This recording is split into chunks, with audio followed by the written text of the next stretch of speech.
The Power of Concentration by Theron Q. Dumont. Introductory.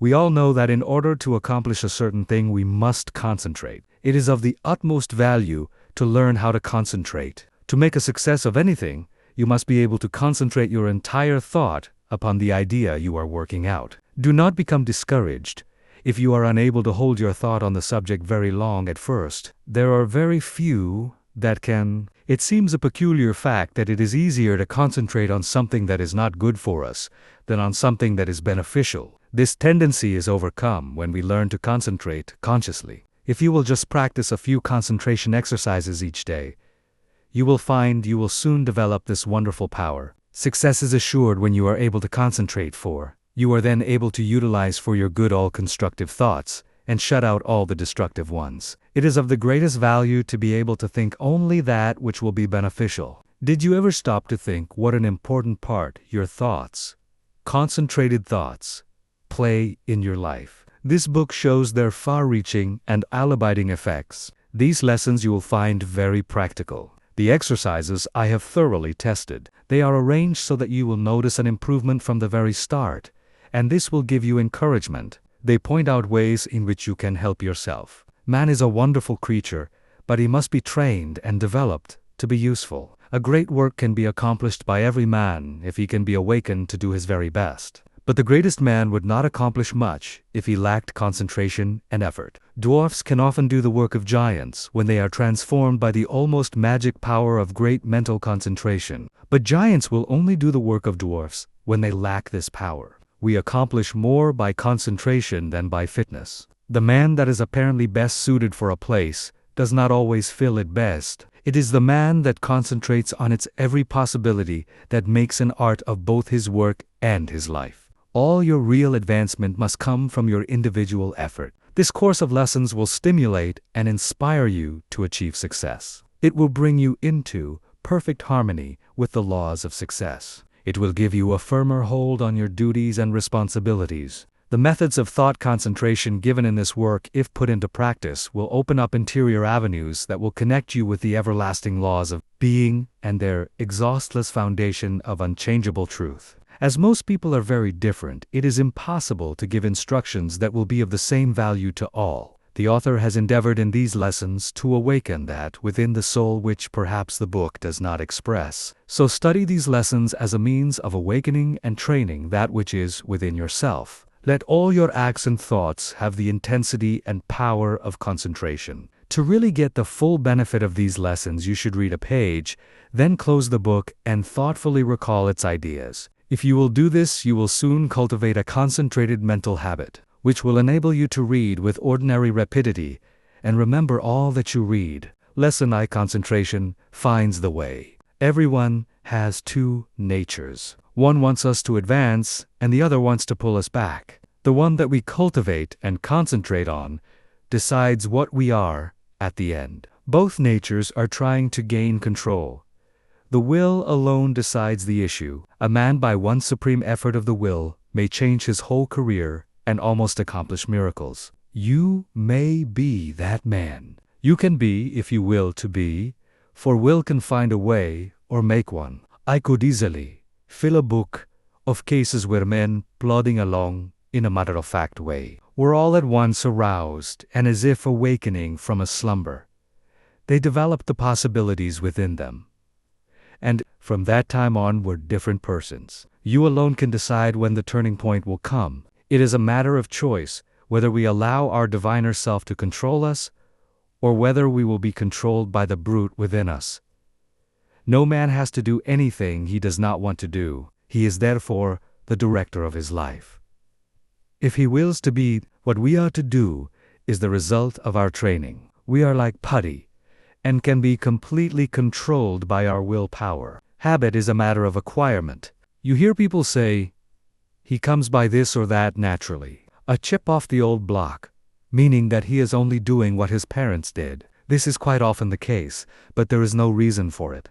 For a person can break a habit just the moment he masters the I will. A man may have been a good-for-nothing all his life up to this very minute, but from this time on he begins to amount to something. Even old men have suddenly changed and accomplished wonders. "I lost my opportunity," says one. That may be true, but by sheer force of will, we can find a way to bring us another opportunity. There is no truth in the saying that opportunity knocks at our door but once in a lifetime. The fact is, opportunity never seeks us.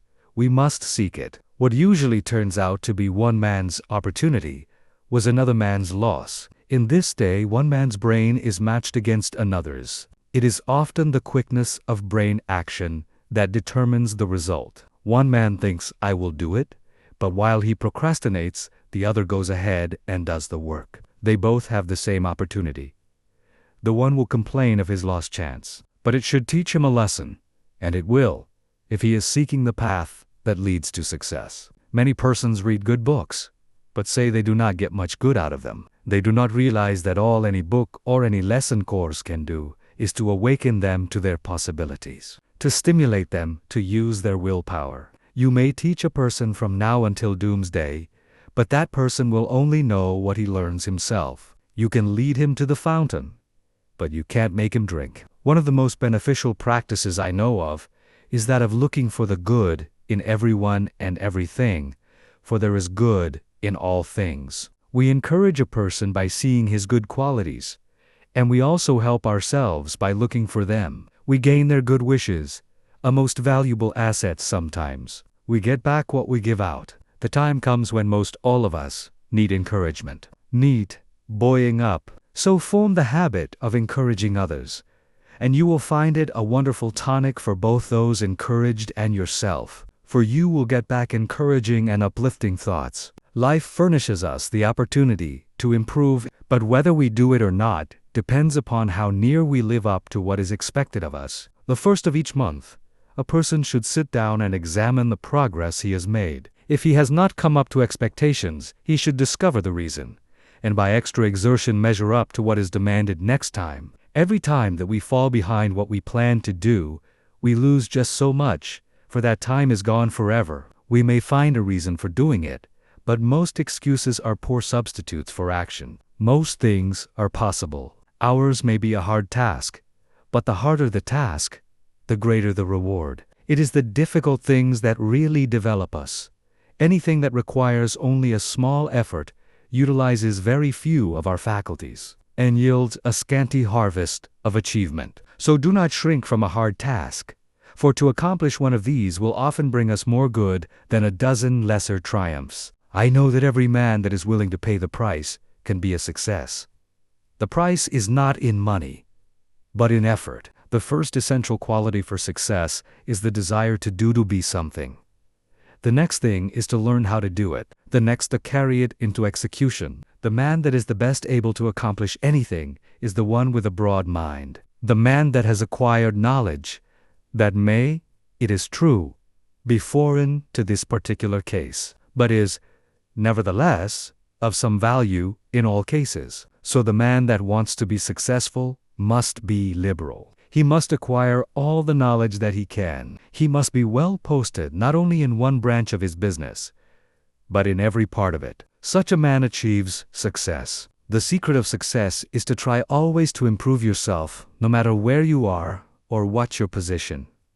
Learn all you can. Don't see how little you can do, but how much you can do. Such a man will always be in demand, for he establishes the reputation of being a hustler. There is always room for him because progressive firms never let a hustler leave their employment if they can help it. The man that reaches the top is the gritty, plucky, hard worker and never the timid, uncertain, slow worker. An untried man is seldom put in a position of responsibility and power. The man selected is one that has done something, achieved results in some line, or taken the lead in his department. He is placed there because of his reputation of putting vigor and virility into his efforts, and because he has previously shown that he has pluck and determination. The man that is chosen at the crucial time is not usually a genius. He does not possess any more talent than others, but he has learned that results can only be produced by untiring concentrated effort, that miracles in business do not just happen. He knows that the only way they will happen is by sticking to a proposition and seeing it through. That is the only secret of why some succeed and others fail. The successful man gets used to seeing things accomplished and always feels sure of success. The man that is a failure gets used to seeing failure, expects it, and attracts it to him. It is my opinion that with the right kind of training, every man could be a success. It is really a shame that so many men and women, rich in ability and talent, are allowed to go to waste, so to speak. Someday, I hope to see a millionaire philanthropist start a school for the training of failures. I am sure he could not put his money to a better use. In a year's time, the science of practical psychology could do wonders for him. He could have agencies on the lookout for men that had lost their grip on themselves, that had, through indisposition, weakened their will, that through some sorrow or misfortune had become discouraged. At first, all they need is a little help to get them back on their feet, but usually they get a knock downwards instead. The result is that their latent powers never develop, and both they and the world are the losers. I trust that, in the near future, someone will heed the opportunity of using some of his millions in arousing men that have begun to falter. All they need to be shown is that there is within them an omnipotent source that is ready to aid them, providing they will make use of it. Their minds only have to be turned from despair to hope to make them regain their hold. When a man loses his grip today, he must win his redemption by his own will. He will get little encouragement or advice of an inspiring nature. He must usually regain the right road alone. He must stop dissipating his energies and turn his attention to building a useful career. Today, we must conquer our weakening tendencies alone. Don't expect anyone to help you. Just take one big brace, make firm resolutions, and resolve to conquer your weaknesses and vices. Really, none can do this for you. They can encourage you, that is all. I can think of nothing but lack of health that should interfere with one becoming successful. There is no other handicap that you should not be able to overcome. To overcome a handicap, all that it is necessary to do is to use more determination and grit and will. The man with grit and will may be poor today and wealthy in a few years. Willpower is a better asset than money. Will carry you over chasms of failure if you but give it the chance. The men that have risen to the highest positions have usually had to gain their victories against big odds. Think of the hardships many of our inventors have gone through before they became a success. Usually, they have been very much misunderstood by relatives and friends. Very often they did not have the bare necessities of life, yet, by sheer determination and resolute courage, they managed to exist somehow until they perfected their inventions, which afterwards greatly helped in bettering the condition of others. Everyone really wants to do something, but there are few that will put forward the needed effort to make the necessary sacrifice to secure it. There is only one way to accomplish anything, and that is to go ahead and do it. A man may accomplish almost anything today if he just sets his heart on doing it and lets nothing interfere with his progress. Obstacles are quickly overcome by the man that sets out to accomplish his heart's desire. The bigger the man, the smaller the obstacle appears. The smaller the man, the greater the obstacle appears. Always look at the advantage you gain by overcoming obstacles, and it will give you the needed courage for their conquest. Do not expect that you will always have easy sailing. Parts of your journey are likely to be rough. Don't let the rough places put you out of commission. Keep on with the journey. Just the way you weather the storm shows what material you are made of. Never sit down and complain of the rough places, but think how nice the pleasant stretches were. View with delight the smooth plains that are in front of you. Do not let a setback stop you. Think of it as a mere incident that has to be overcome before you can reach your goal. Lesson 2. The self-mastery, self-direction power of concentration. Man, from a psychological standpoint of development, is not what he should be. He does not possess the self-mastery, the self-directing power of concentration that is his by right. He has not trained himself in a way to promote his self-mastery. Every balanced mind possesses the faculties whose chief duties are to engineer, direct, and concentrate the operations of the mind, both in a mental and physical sense. Man must learn to control not only his mind but his bodily movements. When the controlling faculties autonomic are in an untrained condition, the impulses, passions, emotions, thoughts, actions and habits of the person suffer from lack of regulation, and the procedure of mental concentration is not good. not because the mind is necessarily weak in the autonomic department of the faculties, but because the mind is not properly trained. When the self-regulating faculties are not developed, the impulses, appetites, emotions, and passions have full swing to do as they please, and the mind becomes impulsive, restless, emotional, and irregular in its action. This is what makes mental concentration poor. When the self-guiding faculties are weak in development, the person always lacks the power of mental concentration. Therefore, you cannot learn to concentrate until you develop those very powers that qualify you to be able to concentrate. So if you cannot concentrate, one of the following is the cause. 1. Deficiency of the motor centers. 2. An impulsive and emotional mind. 3. An untrained mind. The last fault can soon be removed by systematic practice. It is easiest to correct. The impulsive and emotional state of mind can best be corrected by restraining anger, passion and excitement, hatred, strong impulses, intense emotions, fretfulness, etc.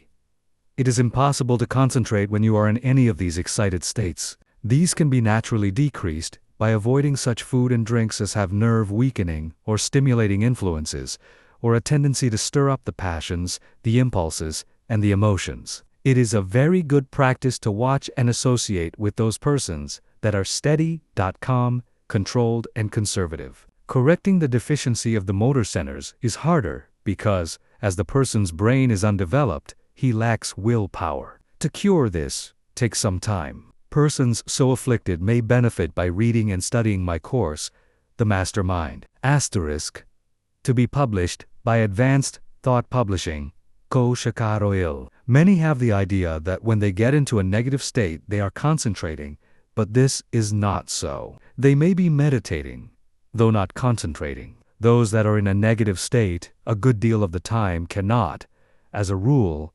concentrate very well. They develop instead abstraction of the mind or absence of mind. Their power of concentration becomes weaker, and they find it difficult to concentrate on anything. They very often injure the brain if they keep up this state. To be able to concentrate, you must possess strength of mind. The person that is feeble-minded cannot concentrate his mind because of lack of will. The mind that cannot center itself on a special subject or thought is weak. Also, the mind that cannot draw itself from a subject or thought is weak. But the person that can center his mind on any problem, no matter what it is, and remove any unharmonious impressions, has strength of mind. Concentration, first, last, and all the time, means strength of mind. Through concentration, a person is able to collect and hold his mental and physical energies at work. A concentrated mind pays attention to thoughts, words, acts, and plans. The person who allows his mind to roam at will never accomplish a great deal in the world. He wastes his energies. If you work, think, talk, and act aimlessly and allow your brain to wander from your subject to foreign fields, you will not be able to concentrate. You concentrate at the moment when you say, I want to, I can, I will. Some mistakes some people make. If you waste your time reading sensational stories or worthless newspaper items, you excite the impulsive and the emotional faculties, and this means you are weakening your power of concentration. You will not be a free engineer, able to pilot yourself to success. Concentration of the mind can only be developed by watching yourself closely. All kinds of development commence with close attention. You should regulate your every thought and feeling. When you commence to watch yourself and your own acts and also the acts of other people, you use the faculties of autonomy.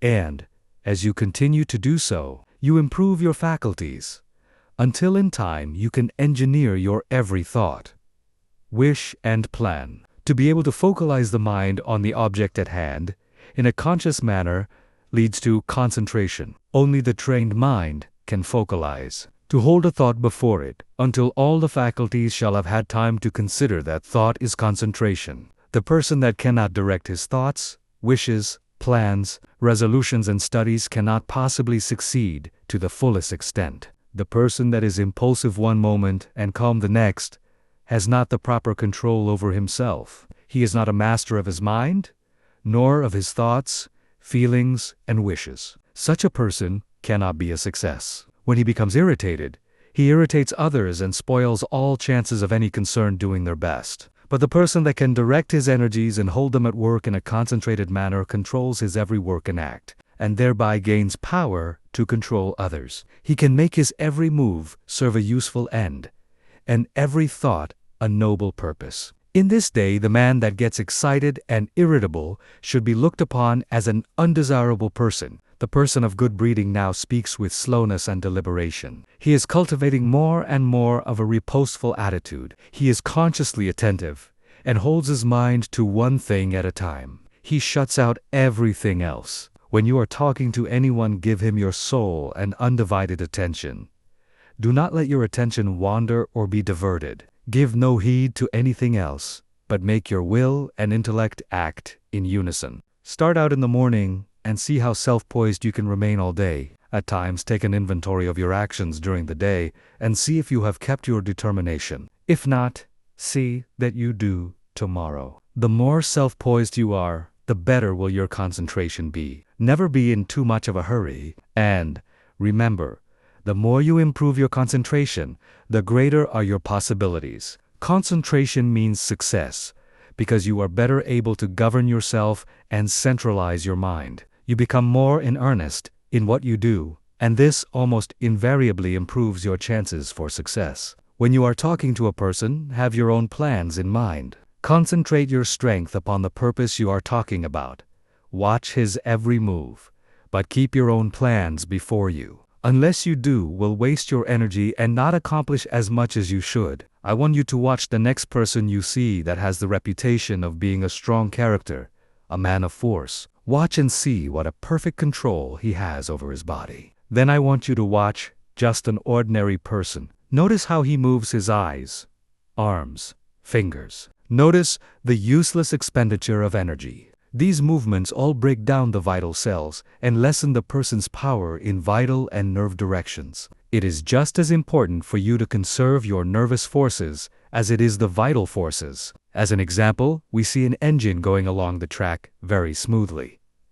Someone opens all the valves and the train stops. It is the same with you. If you want to use your full amount of steam, you must close your valves and direct your power of generating mental steam toward one end. Center your mind on one purpose, one plan, one transaction. There is nothing that uses up nerve force so quickly as excitement.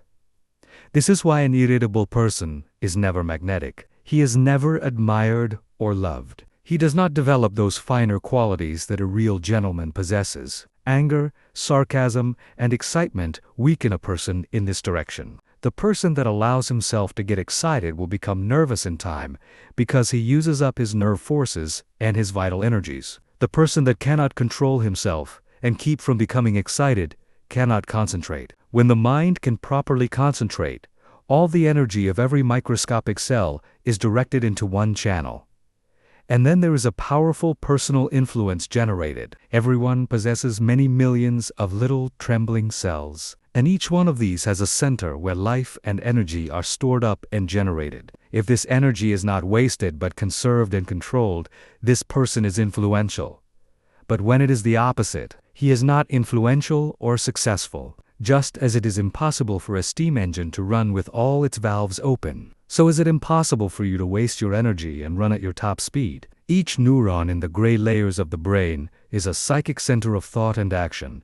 Each one is pulsating an intelligent force of some kind. And when this force, your thoughts and motions, are kept in check by a conservative, systematic, and concentrated mind, the result will be magnetism, vitality, and health. The muscles, bones, ligaments, feet, hands, and nerves, etc., are agents for carrying out the mandates of the mind. The sole purpose of the volitional faculties is to move the physical mechanism as the energy travels along the wires of nerves and muscles. Just for that reason, if you throw a voluntary control over these messages, impulses, thoughts, emotions, physical movements, and over these physical instruments, you develop your faculties of self, and to the extent you succeed here, in proportion will you develop the power of concentration. Any exercise or work that excites the mind, stimulates the senses, calls the emotions and appetites into action, confuses,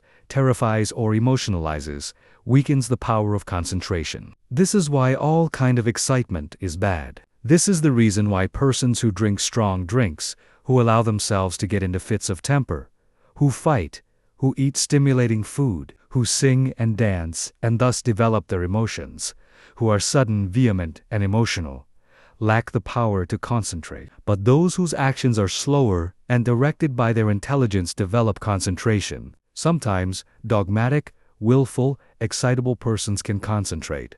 But it is spasmodic, erratic concentration instead of controlled and uniform concentration. Their energy works by spells. Sometimes they have plenty. Other times, very little. It is easily excited, easily wasted. The best way to understand it is to compare it with the discharge of a gun. If the gun goes off when you want it to, it accomplishes the purpose. But if it goes off before you are ready for it, you will not only waste ammunition, but it is also likely to do some damage.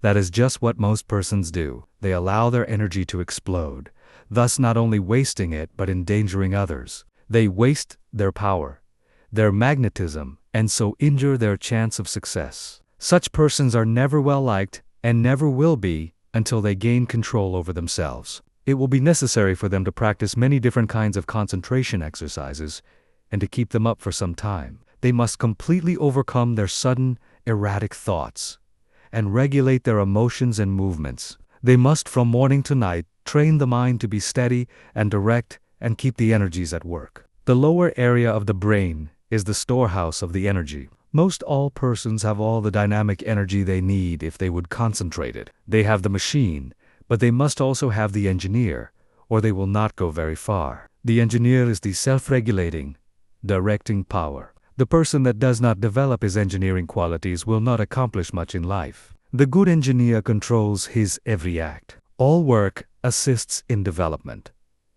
By what you do, you either advance or degenerate. This is a good idea to keep always in mind. When you are uncertain whether you should do something or not, just think whether by doing it you will grow or deteriorate, and act accordingly. I am a firm believer in work when you work and play when you play. When you give yourself up to pleasure, you can develop concentration by thinking of nothing else but pleasure. When your mind dwells on love, think of nothing but this, and you will find you can develop a more intense love than you ever had before. When you concentrate your mind on the you, or real self, and its wonderful possibilities, you develop concentration and a higher opinion of yourself. By doing this systematically, you develop much power, because you cannot be systematic without concentrating on what you are doing. When you walk out into the country and inhale the fresh air, studying vegetation, trees, etc., you are concentrating. When you see that you are at your place of business at a certain time each morning, you are developing steadiness of habit and becoming systematic. If you form the habit of being on time one morning, a little late the next, and still later the following one, you are not developing concentration. But whenever you fix your mind on a certain thought and hold your mind on it at successive intervals, you develop concentration. If you hold your mind on some chosen object, you centralize your attention, just like the lens of the camera centralizes on a certain landscape. Therefore, always hold your mind on what you are doing, no matter what it is. Keep a careful watch over yourself, for unless you do, your improvement will be very slow. Practice inhaling long, deep breaths, not simply for the improvement of health, although that is no small matter, but also for the purpose of developing more power, more love, more life. All work assists in development. You may think it foolish to try to develop concentration by taking muscular exercises, but you must not forget that the mind is associated with muscle and nerve. When you steady your nerves and muscles, you steady your mind. But let your nerves get out of order, and your mind will become erratic, and you will not possess the power of direction, which, in other words, is concentration. Therefore, you understand how important exercises that steady the nerves and muscles are in developing concentration. Everyone is continually receiving impulses that must be directed and controlled. If one is to lead a successful life, that is the reason why a person must control the movements of his eyes, feet, fingers, etc. This is another reason why it is important to control his breathing. The slow, deep, prolonged exhalations are of wonderful value. They steady the circulation, the heart action, muscles, and nerves of the mind. If the heart flutters, the circulation is not regular, and when the lung action is uneven, the mind becomes unsteady and not fit for concentration. This is why controlled breathing is very important as a foundation for physical health.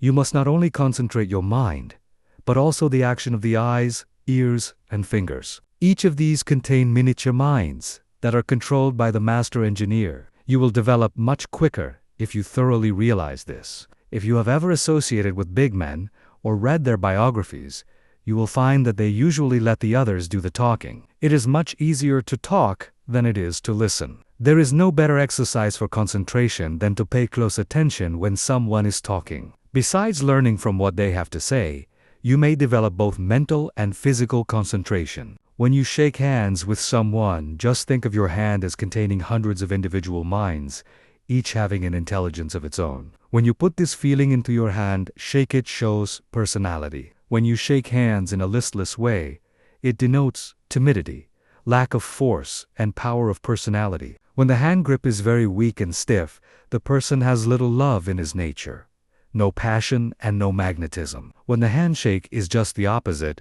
you will find that the nature is also, the loveless person is non-magnetic, and he shows that he is by his non-magnetic handshake. When two developed souls shake hands, their clasps are never light. There is a thrill that goes through both when the two currents meet. Love arouses the opposite currents of the positive and negative natures.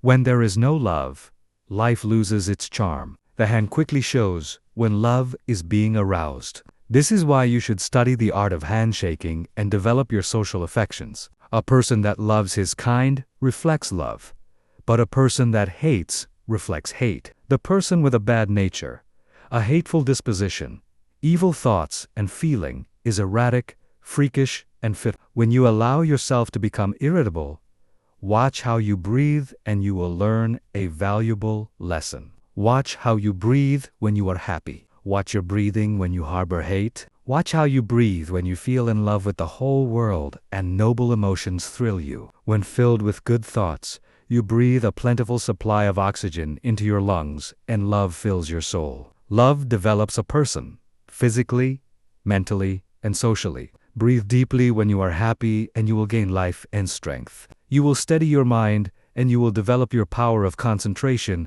and become magnetic and powerful. If you want to get more out of life, you must think more of love. Unless you have real affection for something, you have no sentiment, no sweetness, no magnetism. So arouse your love affections by your will and enter into a fuller life. The hand of love always magnetizes, but it must be steady and controlled. Love can be concentrated in your handshake, and this is one of the best ways to influence another. The next time you feel yourself becoming irritable, use your will and be patient. This is a very good exercise in self. It will help you to keep patient if you will breathe slowly and deeply. If you find you are commencing to speak fast, just control yourself and speak slowly and clearly. Keep from either raising or lowering your voice and concentrate on the fact that you are determined to keep your poise, and you will improve your power of concentration. When you meet people of some consequence, assume a reposeful attitude before them.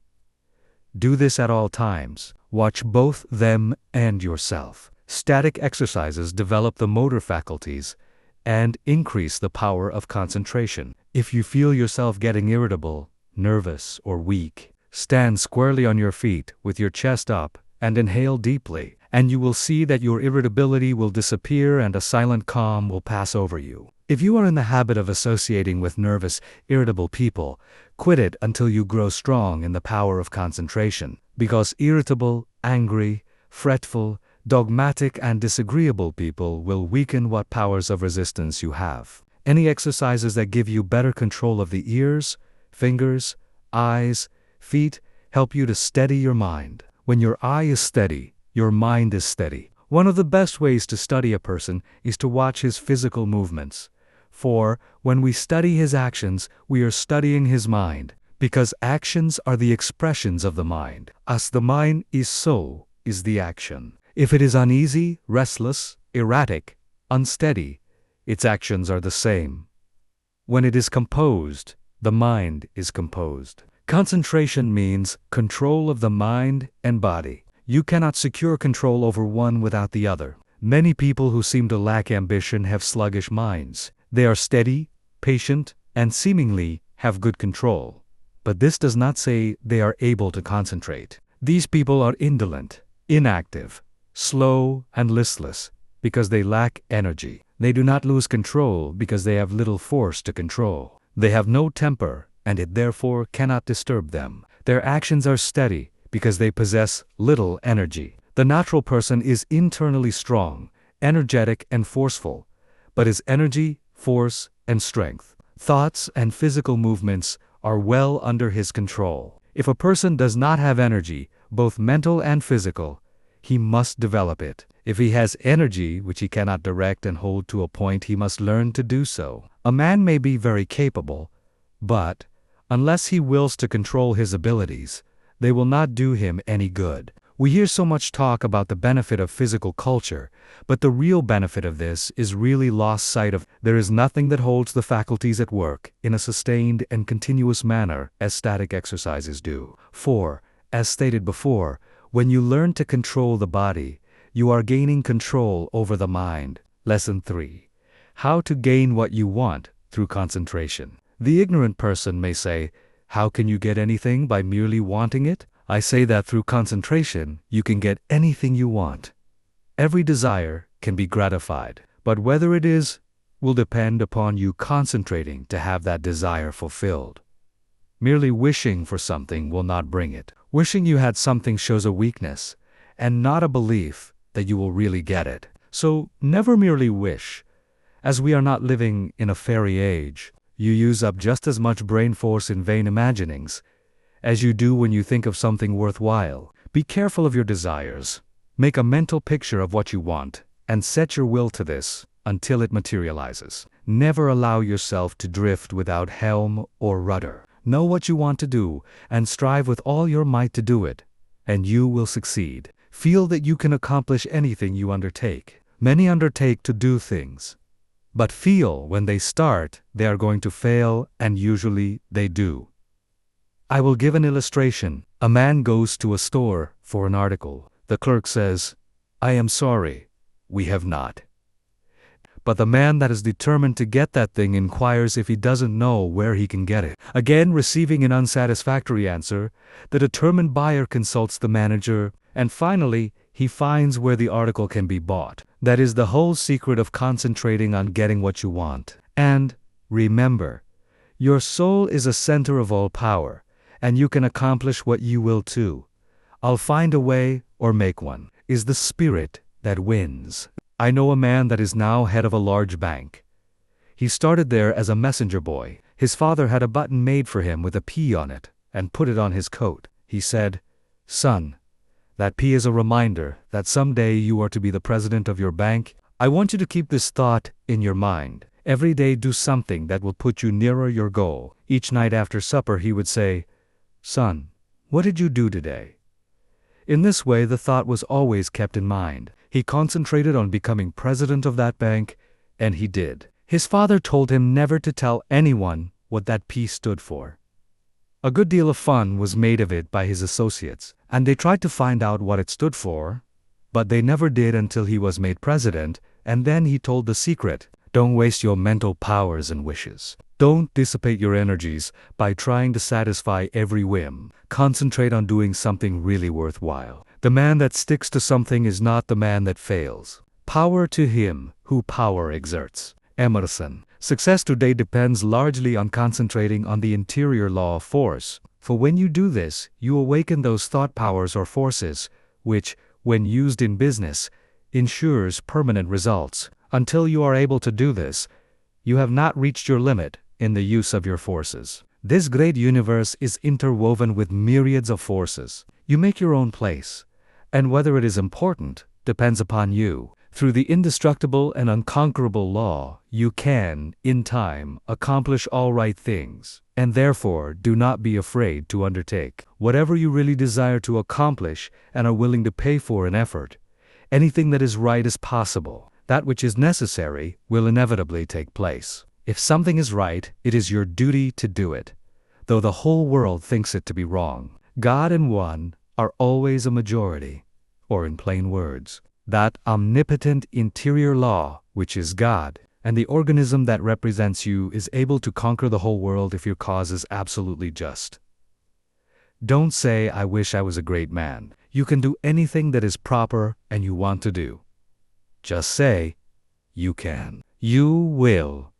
You must. Just realize this, and the rest is easy. You have the latent faculties and forces to subdue anything that tries to interfere with your plans. Let the troubles and responsibilities of life come thick and fast. I am ready for them. My soul is unconquerable. I represent the infinite law of force, or of all power. This God within is my all-sufficient strength and ever-present help in time of trouble. The more difficulties, the greater its triumphs through me. The harder my trials, the faster I go in the development of my inherent strength. Let all else fail me. This interior reliance is all-sufficient. The right must prevail. I demand wisdom and power to know and follow the right. My higher self is all-wise. I now draw nearer to it. Lesson IV. Concentration. The silent force that produces results in all business. I want you first to realize how powerful thought is. A thought of fear has turned a person's hair gray in a night. A prisoner condemned to die was told that if he would consent to an experiment and lived through it, he would be freed.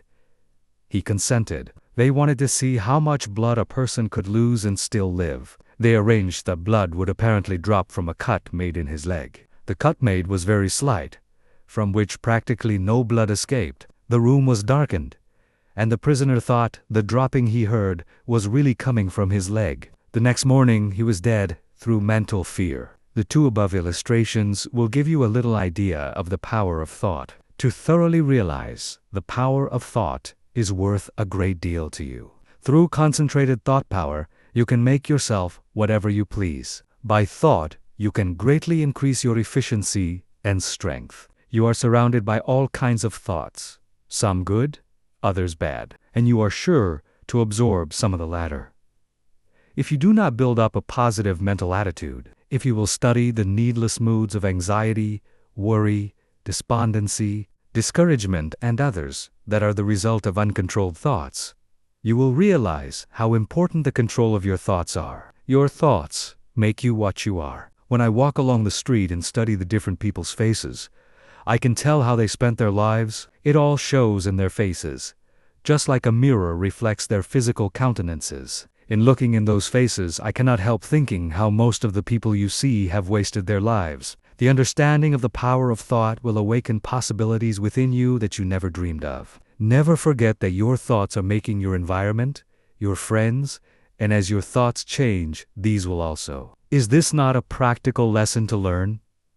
Good thoughts are constructive, evil thoughts are destructive. The desire to do right carries with it a great power. I want you to thoroughly realize the importance of your thoughts and how to make them valuable, to understand that your thoughts come to you over invisible wires and influence you. If your thoughts are of a high nature, you become connected with people of the same mental caliber, and you are able to help yourself. If your thoughts are tricky, you will bring tricky people to deal with you, who will try to cheat you. If your thoughts are right kind, you will inspire confidence in those with whom you are dealing. As you gain the goodwill of others, your confidence and strength will increase. You will soon learn the wonderful value of your thoughts, and how serene you can become, even when circumstances are the most trying. Such thoughts of right and good will bring you into harmony with people that amount to something in the world and that are able to give you help if you should need it, as nearly everyone does at times. You can now see why it is so important to concentrate your thoughts in the proper channels. It is very necessary that people should have confidence in you.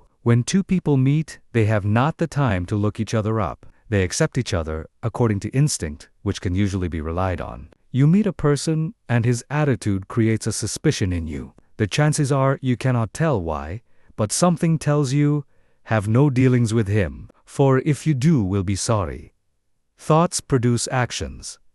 Therefore, be careful of your thoughts. Your life will be molded by the thoughts you have. A spiritual power is always available to your thought, and when you are worthy, you can attract all the good things without a great effort on your part. The sun's rays shine down on our gardens, but we can plant trees that will interfere with the sunlight. There are invisible forces ready to help you if you do not think and act to intercept these.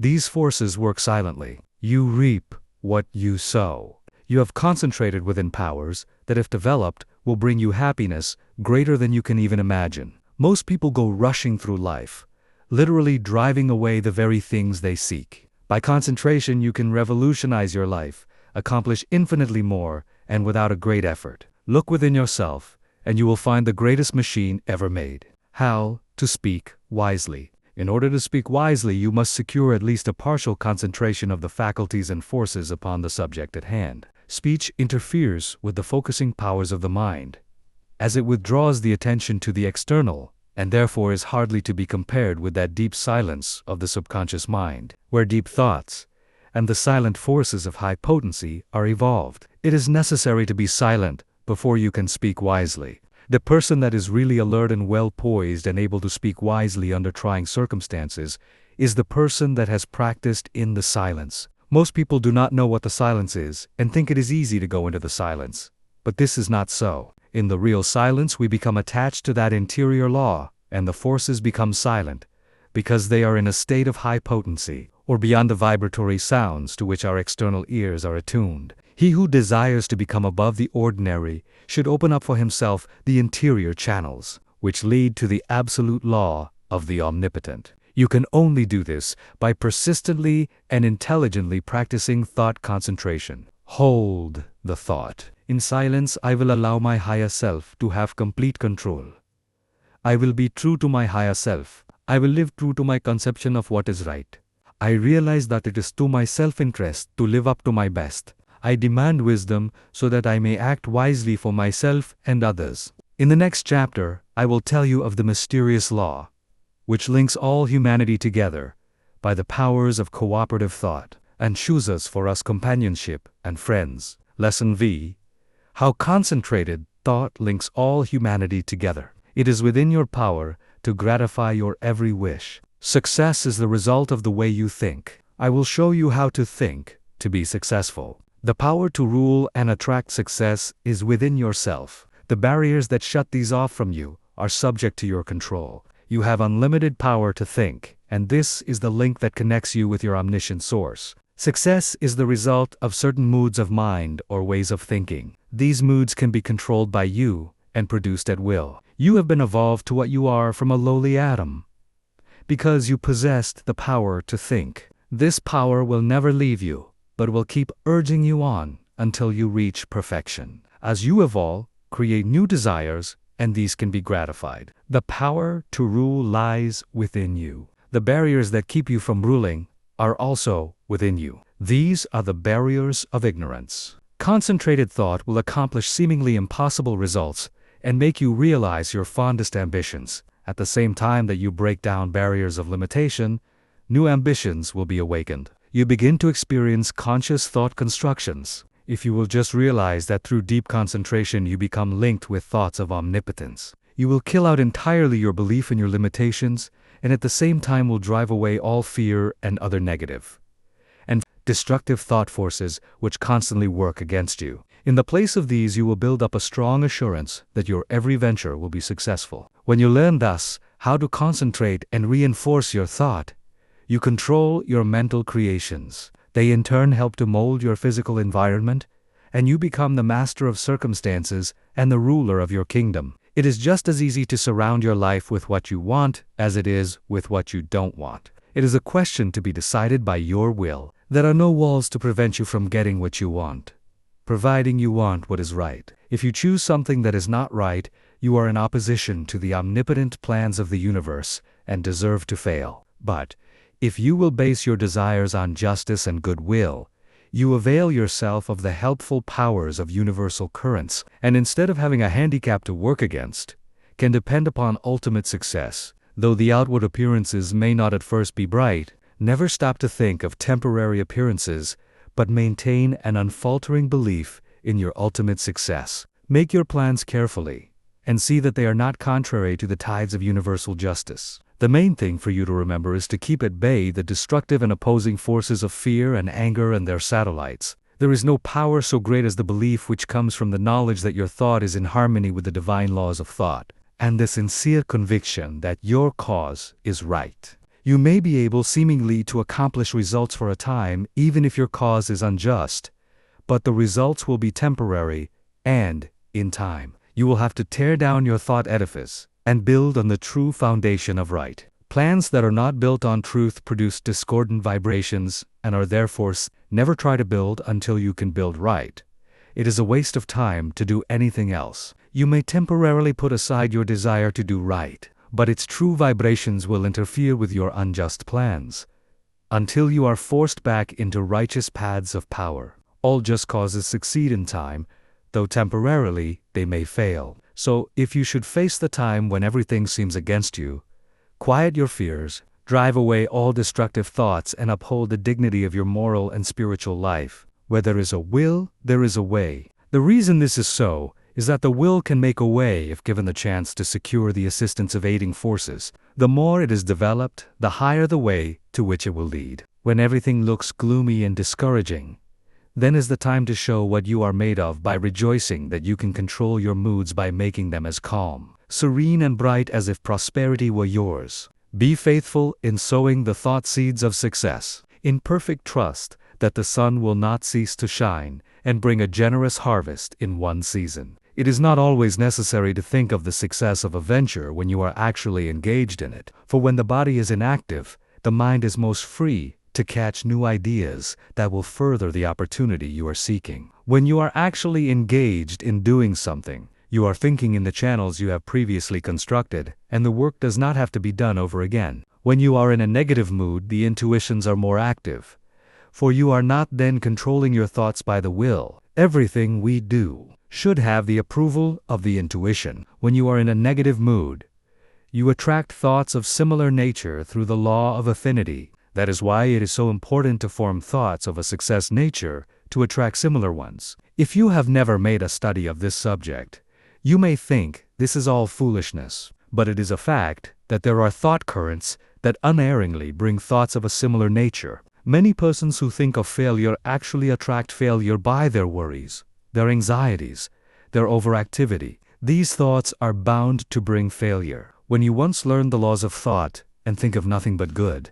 truth, success, you will make more progress with less effort than you ever made before. There are forces that can aid the mind that are hardly dreamed of by the average person. When you learn to believe more in the value of thought and its laws, you will be led aright and your business gains will multiply. The following method may assist you in gaining better thought control. If you are unable to control your fears, just say to your faulty determination, "Do not falter or be afraid, for I am not really alone. I am surrounded by invisible forces that will assist me to remove the unfavorable appearances." Soon you will have more courage. The only difference between the fearless man and the fearful one is in his will, his hope. So if you lack success, believe in it, hope for it, claim it. You can use the same method to brace up your thoughts of desire, aspiration, imagination, expectation, ambition, understanding, trust, and assurance. If you get anxious,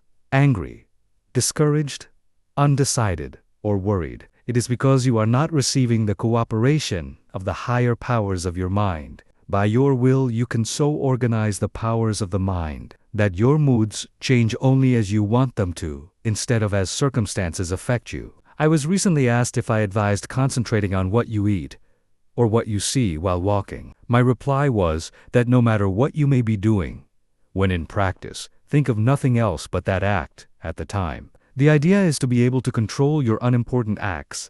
Otherwise, you set up a habit that it will be hard to overcome, because your faculties have not been in the habit of concentrating. Your faculties cannot be disorganized one minute and organized the next. If you allow the mind to wander while you are doing small things, it will be likely to get into mischief and make it hard to concentrate on the important act when it comes. The man that is able to concentrate is the happy, busy man. Time does not drag with him.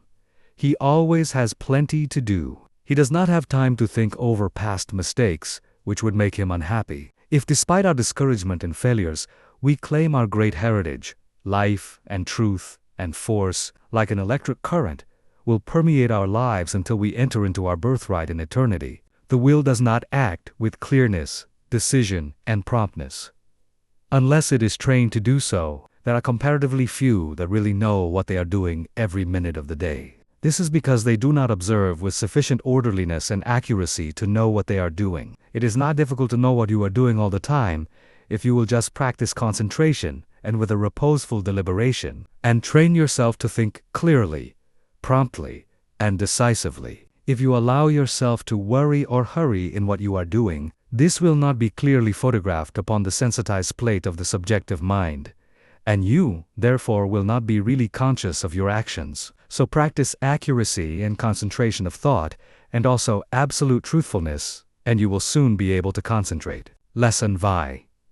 The training of the will to do. The will to do is the greatest power in the world that is concerned with human accomplishment, and no one can in advance determine its limits. The things that we do now would have been a few ages ago impossibilities. Today the safe maxim is, all things are possible. The will to do is a force that is strictly practical, yet it is difficult to explain just what it is. It can be compared to electricity because we know it only through its cause and effects. It is a power we can direct, and to just the extent we direct it do we determine our future. Every time you accomplish any definite act, consciously or unconsciously, you use the principle of the will. You can will to do anything whether it is right or wrong. And therefore, the way you use your will makes a big difference in your life. Every person possesses some will to do. It is the inner energy which controls all conscious acts. What you will to do directs your life forces. All habits,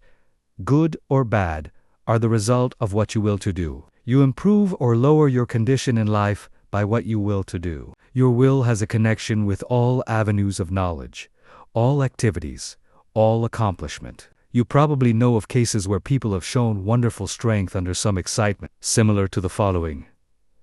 The house of a farmer's wife caught on fire. No one was around to help her move anything. She was a frail woman, and ordinarily was considered weak. On this occasion she removed things from the house that it later took 3 men to handle. It was the will to do that she used to accomplish her task. Genius is but a will to do little things with infinite pains.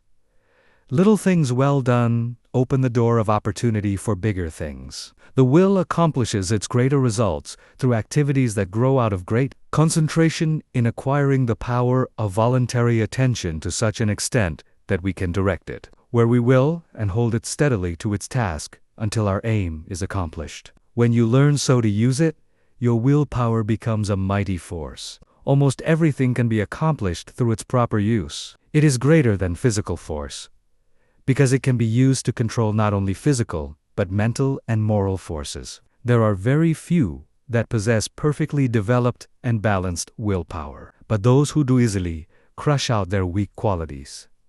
Study yourself carefully, find out your greatest weakness, and then use your willpower to overcome it. In this way, eradicate your faults, one by one, until you have built up a strong character and personality. Rules for improvement.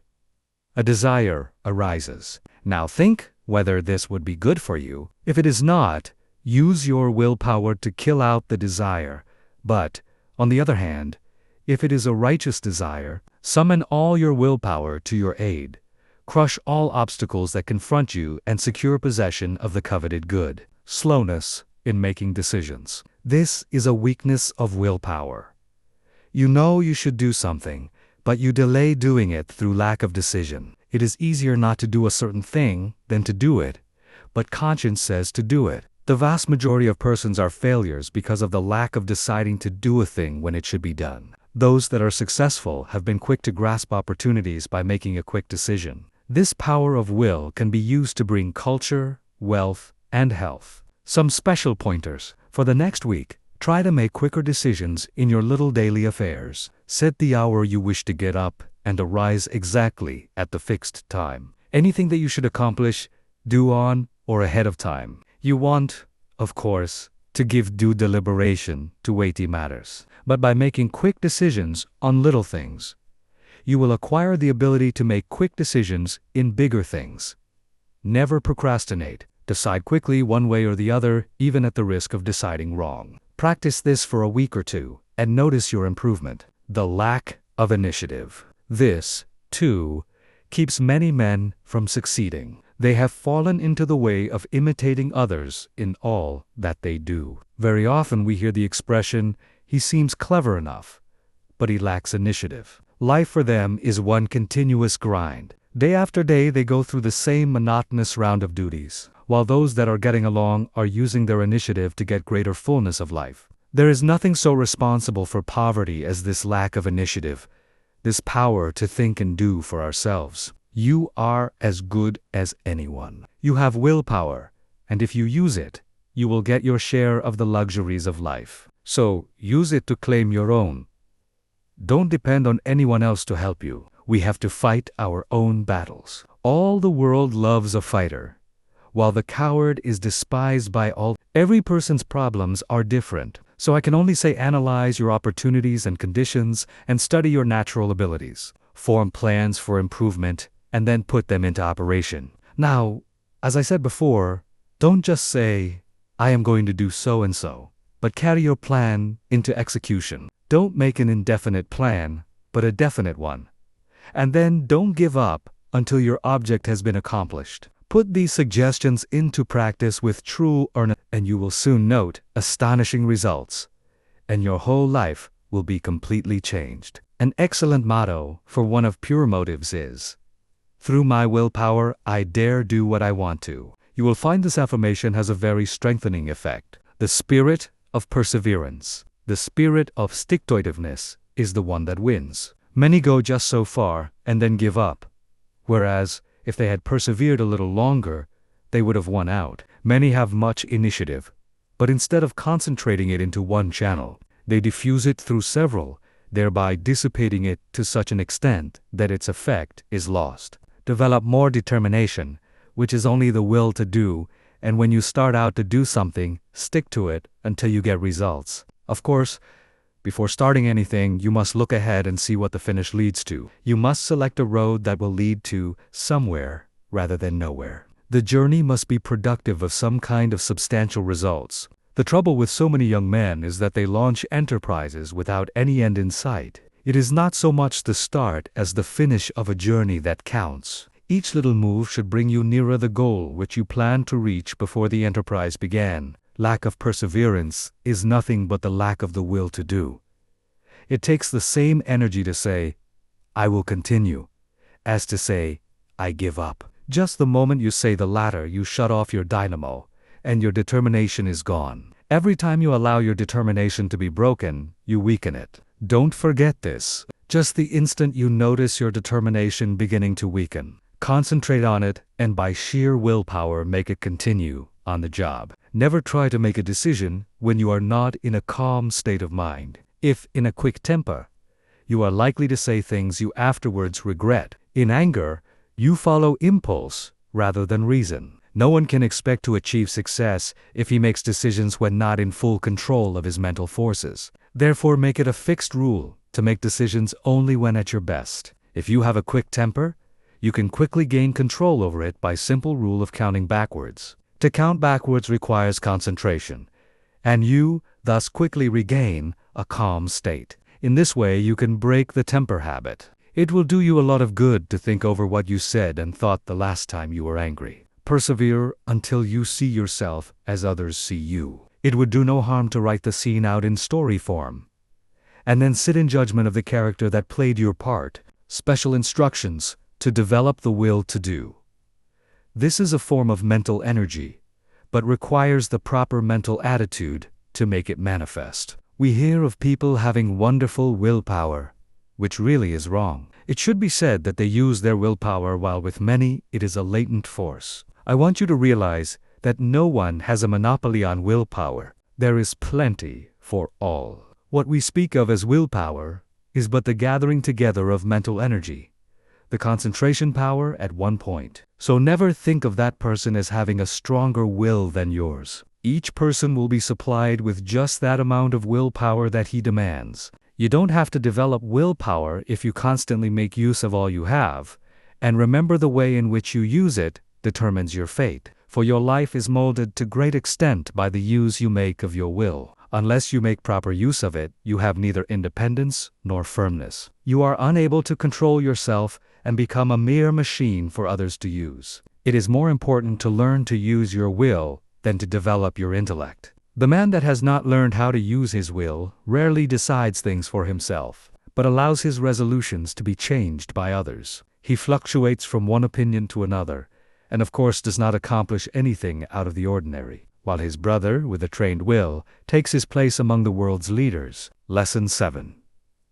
The concentrated mental demand. The mental demand is the potent force in achievement. The attitude of the mind affects the expression of the face, determines action, changes our physical condition, and regulates our lives. I will not here attempt to explain the silent force that achieves results. You want to develop your mental powers so you can affect the things sought, and that is what I want to teach you. There is wonderful power and possibility in the concentrated mental demand. This, like all other forces, is controlled by laws. It can, like all other forces, be wonderfully increased by consecutive, systematized effort. The mental demand must be directed by every power of the mind, and every possible element should be used to make the demand materialize. You can so intently desire a thing that you can exclude all distracting thoughts. When you practice this singleness of concentration until you attain the end sought, you have developed a will capable of accomplishing whatever you wish. As long as you can only do the ordinary things, you will be counted in the mass of mediocrity. But just as quick as you surpass others, by even comparatively small measure, you are classed as one of life's successes. So, if you wish to emerge into prominence, you must accomplish something more than the ordinary man or woman. It is easy to do this if you will, but concentrate on what you desire and put forth your best effort. It is not the runner with the longest legs or the strongest muscles that wins the race, but the one that can put forth the greatest desire force. You can best understand this by thinking of an engine. The engine starts up slowly, the engineer gradually extending the throttle to the top notch. It is then keyed up to its maximum speed. The same is true of true runners. They start off together and gradually they increase their desire to go faster. The one that has the greatest intensity of desire will win. He may outdistance the other by only a fraction of an inch, yet he gets the laurels. The men that are looked upon as the world's successes have not always been men of great physical power, nor at the start did they seem very well adapted to the conditions which encompassed them. In the beginning they were not considered men of superior genius, but they won their success by their resolution to achieve results in their undertakings by permitting no setback to dishearten them, no difficulties to daunt them. Nothing could turn them or influence them against their determination. They never lost sight of their goal. In all of us there is this silent force of wonderful power. If developed, it can overcome conditions that would seem insurmountable. It is constantly urging us on to greater achievement. The more we become acquainted with it, the better strategists we become, the more courage we develop, and the greater the desire within us for self-expression and activity along many lines. No one will ever be a failure if he becomes conscious of this silent force within that controls his destiny. But without the consciousness of this inner force, you will not have a clear vision, and external conditions will not yield to the power of your mind. It is the mental resolve that makes achievement possible. Once this has been formed, it should never be allowed to cease to press its claim until its object is attained. To make plans work out, it will, at times, be necessary to use every power of your mind. Patience, perseverance, and all the indomitable forces within one will have to be mustered and used with the greatest effectiveness. Perseverance is the first element of success. In order to persevere, you must be ceaseless in your application. It requires you to concentrate your thoughts upon your undertaking and bring every energy to bear upon, keeping them focused upon it until you have accomplished your aim. To quit short of this is to weaken all future efforts. The mental demand seems an unreal power because it is intangible, but it is the mightiest power in the world. It is a power that is free for you to use. No one can use it for you. The mental demand is not a visionary one. It is a potent force, which you can use freely, without cost. When you are in doubt, it will counsel you. It will guide you when you are uncertain. When you are in fear, it will give you courage. It is the motive power which supplies the energies necessary to the achievement of the purpose. You have a large storehouse of possibilities. The mental demand makes possibilities realities. It supplies everything necessary for the accomplishment. It selects the tools and instructs how to use them. It makes you understand the situation. Every time you make a mental demand, you strengthen the brain centers by drawing to you external forces. Few realize the power of a mental demand. It is possible to make your demand so strong that you can impart what you have to say to another without speaking to him. Have you ever, after planning to discuss a certain matter with a friend, had the experience of having him broach the subject before you had a chance to speak of it? Have you ever, in a letter, made a suggestion to a friend that he carried out before your letter reached him? Have you ever wanted to speak to a person who just then walked in or telephoned? I have had many such responses to thought, and you and your friends have doubtless experienced them too. These two things are neither coincidences nor accidents, but are the results of mental demand launched by strong concentration. The person that never wants anything gets little. To demand resolutely is the first step toward getting what you want. The power of the mental demand seems absolute. The supply, the mental demand projects itself and causes to materialize the conditions and opportunities needed to accomplish the purpose. Do not think I overestimate the value of the mental demand. It brings the fuller life if used for only righteous purposes. Once the mental demand is made, however, never let it falter. If you do, the current that connects you with your desire is broken. Take all the necessary time to build a firm foundation so that there need not be even an element of doubt to creep in. Just the moment you entertain doubt, you lose some of the demand force. And force once lost is hard to regain. So whenever you make a mental demand, hold steadfastly to it until your need is supplied. I want to repeat again that power of mental demand is not a visionary one. It is concentrated power only, and can be used by you. It is not supernatural power, but requires a development of the brain centers. The outcome is sure when it is given with a strong, resolute determination. No person will advance to any great extent until he recognizes this force within him. If you have not become aware of it, you have not made very much of a success of your life. It is this something that distinguishes that man from other men. It is this subtle power that develops strong personality. If you want a great deal, you must demand a great deal. Once you make your demand, anticipate its fulfillment. It depends upon us. We are rewarded according to our efforts. The power of mental demand can bring us what we want. We become what we determine to be. We control our own destiny. Get the right mental attitude. Then, in accordance with your ability, you can gain success. And every man of average ability, the ordinary man that you see about you, can be really successful, independent, free of worry, his own master, if he can manage to do just two things. First, remain forever dissatisfied with what he is doing and with what he has accomplished. Second, develop in his mind a belief that the word impossible was not intended or him. Build up in his mind the confidence that enables the mind to use its power. Many, especially the older men, will ask, how can I build up that self-confidence in my brain? How can I, after months and years of discouragement, of dull suddenly conceive and carry out a plan for doing something that will make life worthwhile and change the monotonous routine? How can a man get out of a rut after he has been in it for years and has settled down to the slow jog trot that leads to the grave? The answer is the thing can be done, and millions have done it.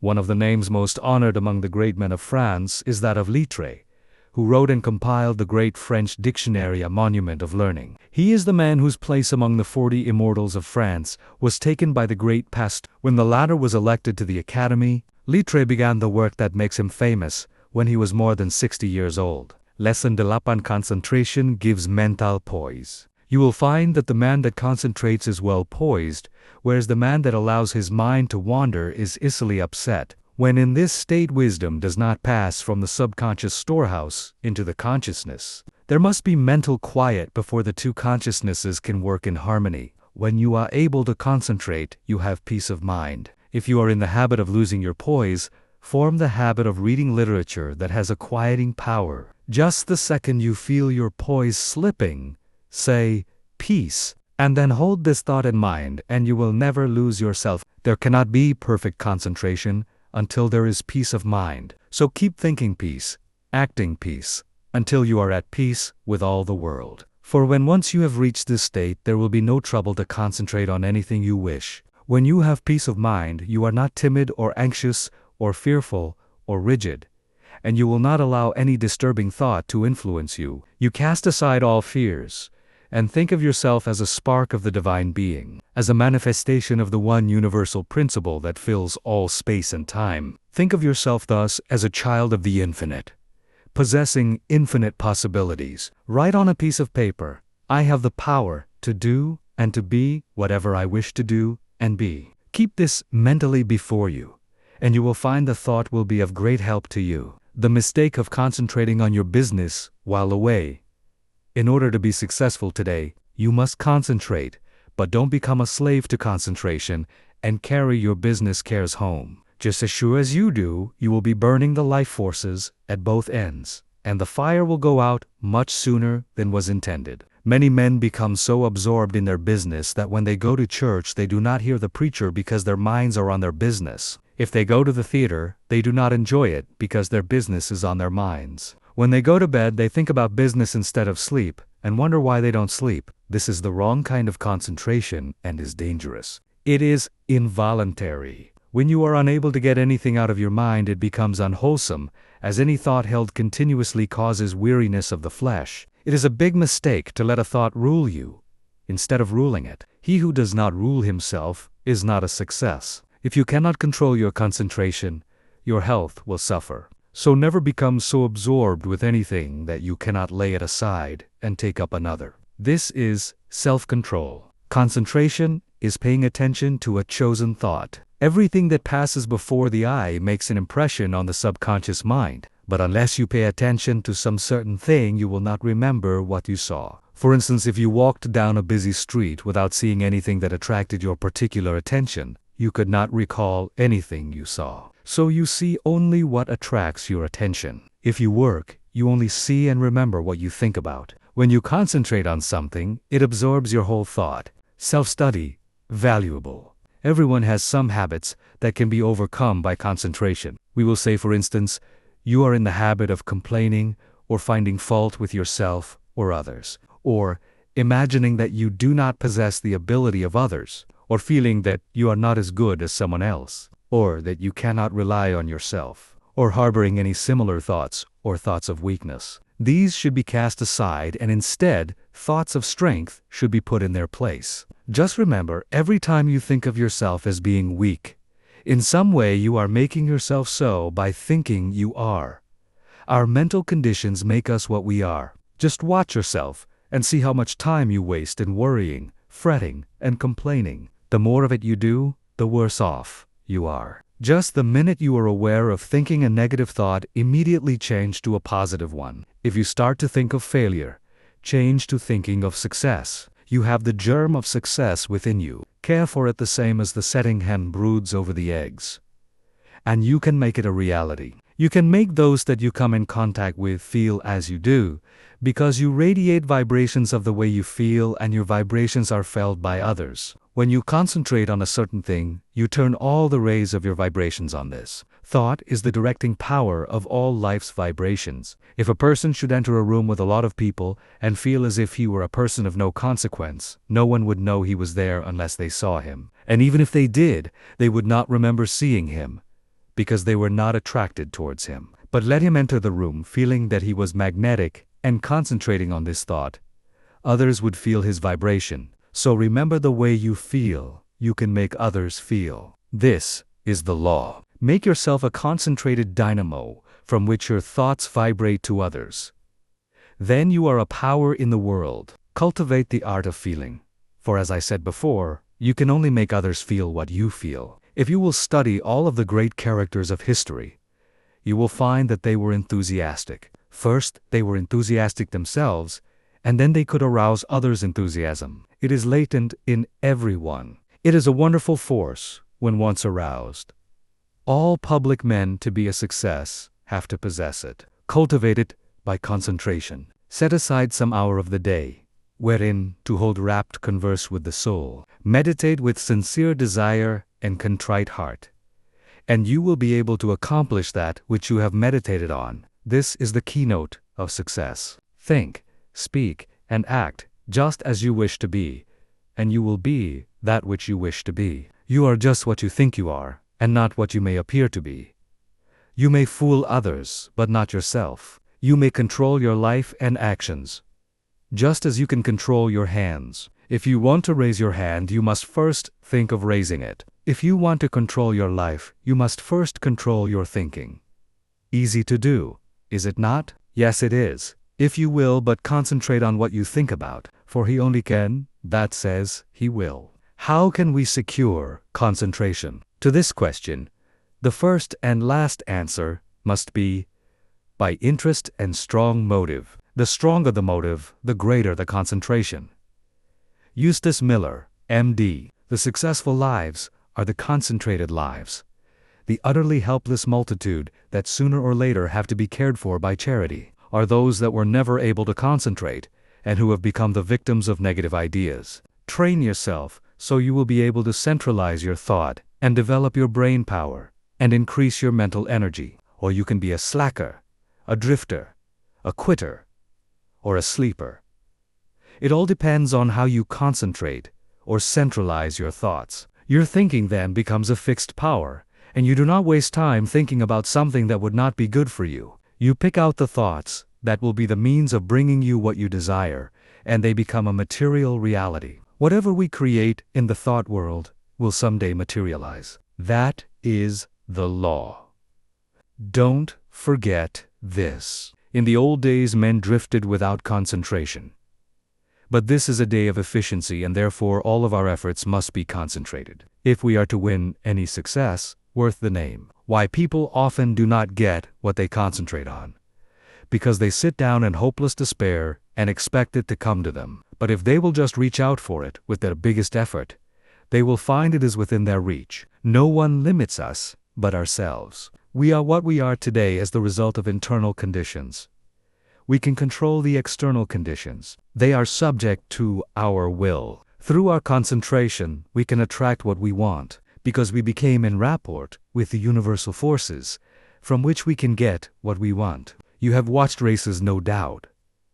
They all line up together. Each has his mind set on getting to the goal before the others. This is one kind of concentration. A man starts to think on a certain subject. He has all kinds of thoughts come to him. But by concentration, he shuts out all these but the one he has chosen. Concentration is just a case of willing to do a certain thing and doing it. If you want to accomplish anything first, put yourself in a concentrating, reposeful, receptive, acquiring frame of mind. In tackling unfamiliar work, make haste slowly and deliberately, and then you will secure that interior activity, which is never possible when you are in a hurry or under a strain. When you think hard or try to hurry results too quickly, you generally shut off the interior flow of thoughts and ideas. You have often, no doubt, tried hard to think of something, but could not. But just as soon as you stopped trying to think of it, it came to you. Lesson 9: Concentration can overcome bad habits. Habits make or break us to a far greater extent than we like to admit. Habit is both a powerful enemy and wonderful ally of concentration. You must learn to overcome habits which are injurious to concentration and to cultivate those which increase it. The large majority of people are controlled by their habits and are buffeted around by them like waves of the ocean tossing a piece of wood. They do things in a certain way because of the power of habit. They seldom ever think of concentrating on why they do them this or that way, or study to see if they could do them in a better way. Now, my object in this chapter is to get you to concentrate on your habits, so you can find out which are good and which are bad for you. You will find that by making a few needed changes, you can make even those that are not good for you of service. The good habits you can make much better. The first thing I want you to realize is that all habits are governed consciously or unconsciously by the will. Most of us are forming new habits all the time. Very often, if you repeat something several times in the same way, you will have formed the habit of doing it that way. But the oftener you repeat it, the stronger that habit grows, and the more deeply it becomes embedded in your nature. After a habit has been in force for a long time,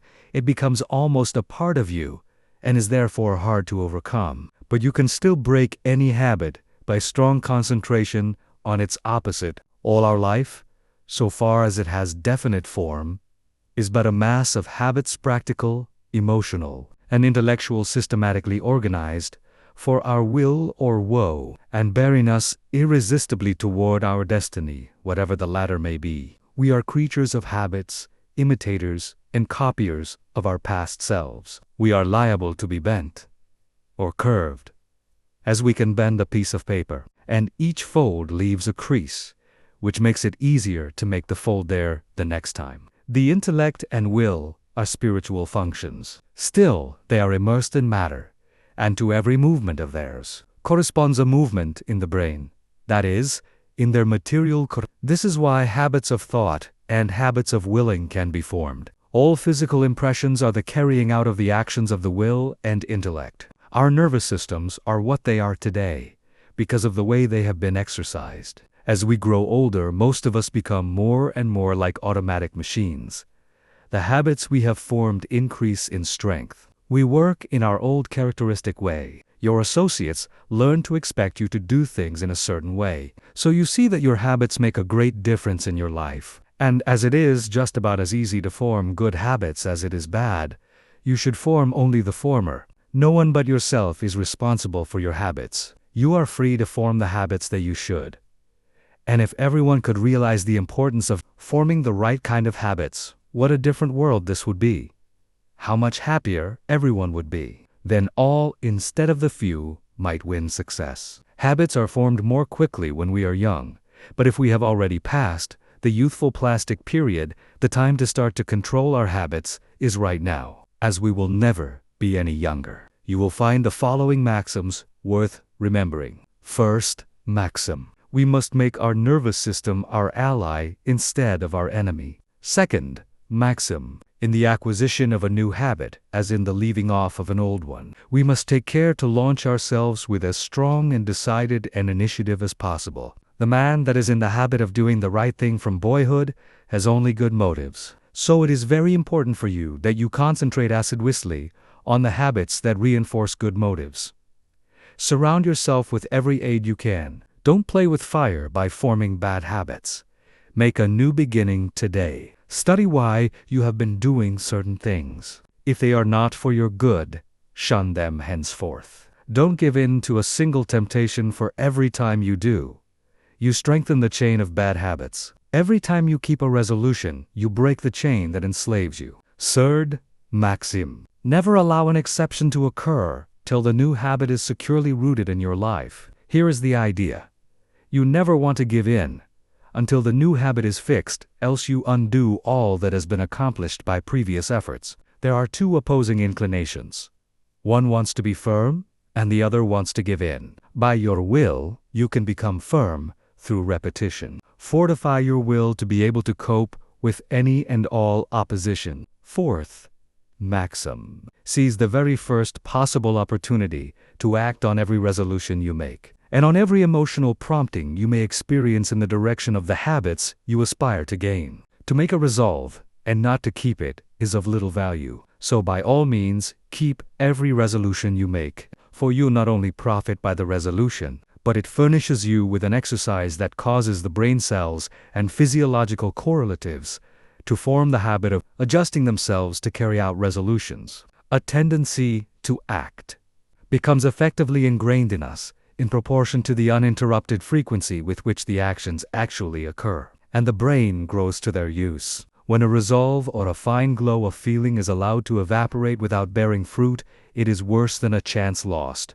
If you keep your resolutions, you form a most valuable habit. If you break them, you form a most dangerous one. So concentrate on keeping them, whether important or unimportant. And remember, it is just as important for this purpose to keep the unimportant, for by so doing you are forming the habit. Fifth maxim: keep the faculty of effort alive in you by a little gratuitous exercise every day. The more we exercise the will, the better we can control our habits. Every few days do something for no other reason than its difficulty, so that when the hour of dire need draws nigh, it may find you not unnerved or untrained to stand the test. Asceticism of this sort is like the insurance which a man pays on his house and goods. The tax does him no good at the time, and possibly may never bring him a return, but if the fire does come, his having paid it will be his salvation from ruin. So with the man who has daily insured himself to habits of concentrated attention,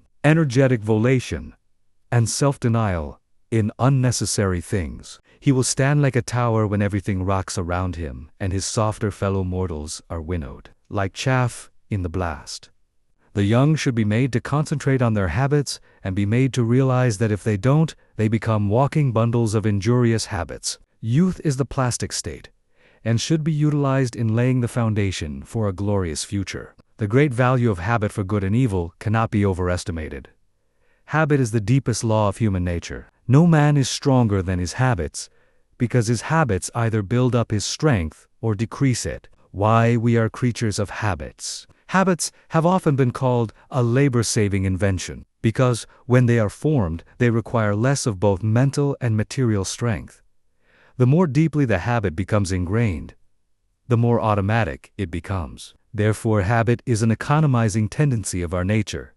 For if it were not for habit, we should have to be more watchful. We walk across a crowded street. The habit of stopping and looking prevents us from being hurt. The right kind of habits keeps us from making mistakes and mishaps. It is a well-known fact that a chauffeur is not able to master his machine safely until he has trained his body in a habitual way. When an emergency comes, he instantly knows what to do. Where safety depends on quickness, the operator must work automatically. Habits mean less risk, less fatigue, and greater accuracy. You do not want to become a slave to habits of a trivial nature. For instance, Wagner required a certain costume before he could compose corresponding parts of his opera. Schiller could never write with ease, unless there were rotten apples in the drawer of his desk from which he could now and then obtain an odor which seemed to him sweet. Gladstone had different desks for his different activities, so that when he worked on Homer, he never sat among habitual accompaniments of his legislative labors. In order to overcome undesirable habits,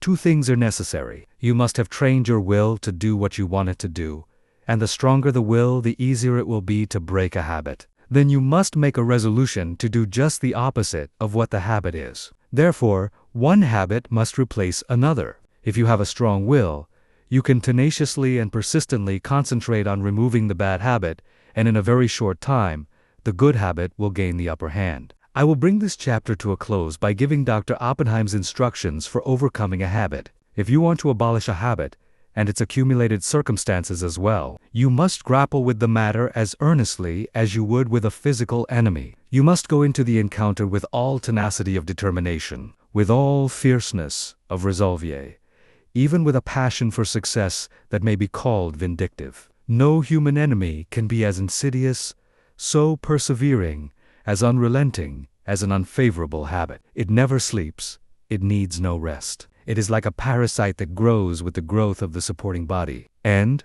like a parasite, it can best be killed by violent separation and crushing. When life is stormy and all seems against us, that is when we often acquire wrong habits. And it is then that we have to make a gigantic effort to think and speak as we should. And even though we may feel the very reverse at that moment, the tiniest effort will be backed up by a tremendous power, and will lift us to a realization never felt before. It is not in the easy, contented moments of our life that we make our greatest progress, for then it requires no special effort to keep in tune. But it is when we are in the midst of trials and misfortunes, when we think we are sinking, being overwhelmed, then it is important for us to realize that we are linked to a great power. And if we live as we should, there is nothing that can occur in life which could permanently injure us. Nothing can happen that should disturb us. So always remember you have within you unlimited power, ready to manifest itself in the form which fills our need at the moment. If, when we have something difficult to solve, we would be silent like the child, we can get the inspiration when it comes, we will know how to act. we will find there is no need to hurry or disturb ourselves, that it is always wiser to wait for guidance from within than to act on impulse from without. Lesson X: Business results through concentration. A successful business is not usually the result of chance. Neither is a failure the result of luck. Most failures could be determined in advance if the founders had been studied. It is not always possible to start a money-making business at the start. Usually a number of changes have to be made. Plans do not work out as their creators thought they would. They may have to be changed a little, broadened, it may be, here and there, and as you broaden your business, you broaden your power to achieve. You gain an intense and sustained desire to make your business a success. When you start a business, you may have but a vague notion of the way you will conduct it. You must fill in the details as you go along. You must concentrate on these details. As you straighten out one after another, others will require attention. In this way, you cover the field of the first endeavor, and new opportunities open up for you. When you realize one desire, another comes. But if you do not fulfill the first desire, you will not the second. The person that does not carry his desires into action is only a dreamer. Desire is a great creative force. If it is poor, intense, and sustained, it is our desires that keep stirring us up to action, and they will strengthen and broaden you if you make them materialize. Every man who achieves success deserves it. When he first started out, he did not understand how to solve the problems that afterwards presented themselves. But he did each thing as it came up in the very best way that he could, and this developed his power of doing bigger things. We become masters of business by learning to do well whatever we attempt. The man that has a thorough knowledge of his business can of course direct it much more easily and skillfully than the man who lacks that knowledge. The skilled business director can sit in his private office and still know accurately what is actually being done. He knows what should be done in any given time, and if it is not accomplished, he knows that his employees are not turning out the work that they should. It is then easy to apply the remedy. Business success depends on well-concentrated efforts. You must use every mental force you can master.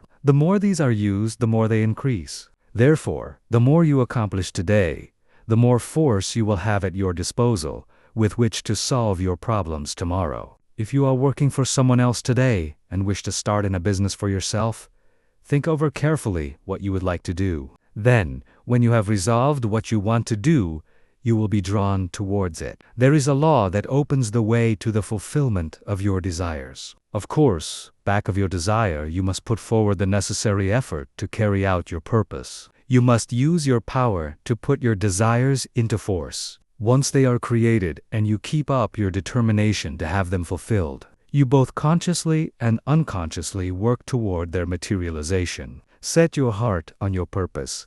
Concentrate your thought upon it. Direct your efforts with all your intelligence, and in due time you will realize your ambition. Feel yourself a success. Believe you are a success, and thus put yourself in the attitude that demands recognition. And the thought current draws to you what you need to make you a success.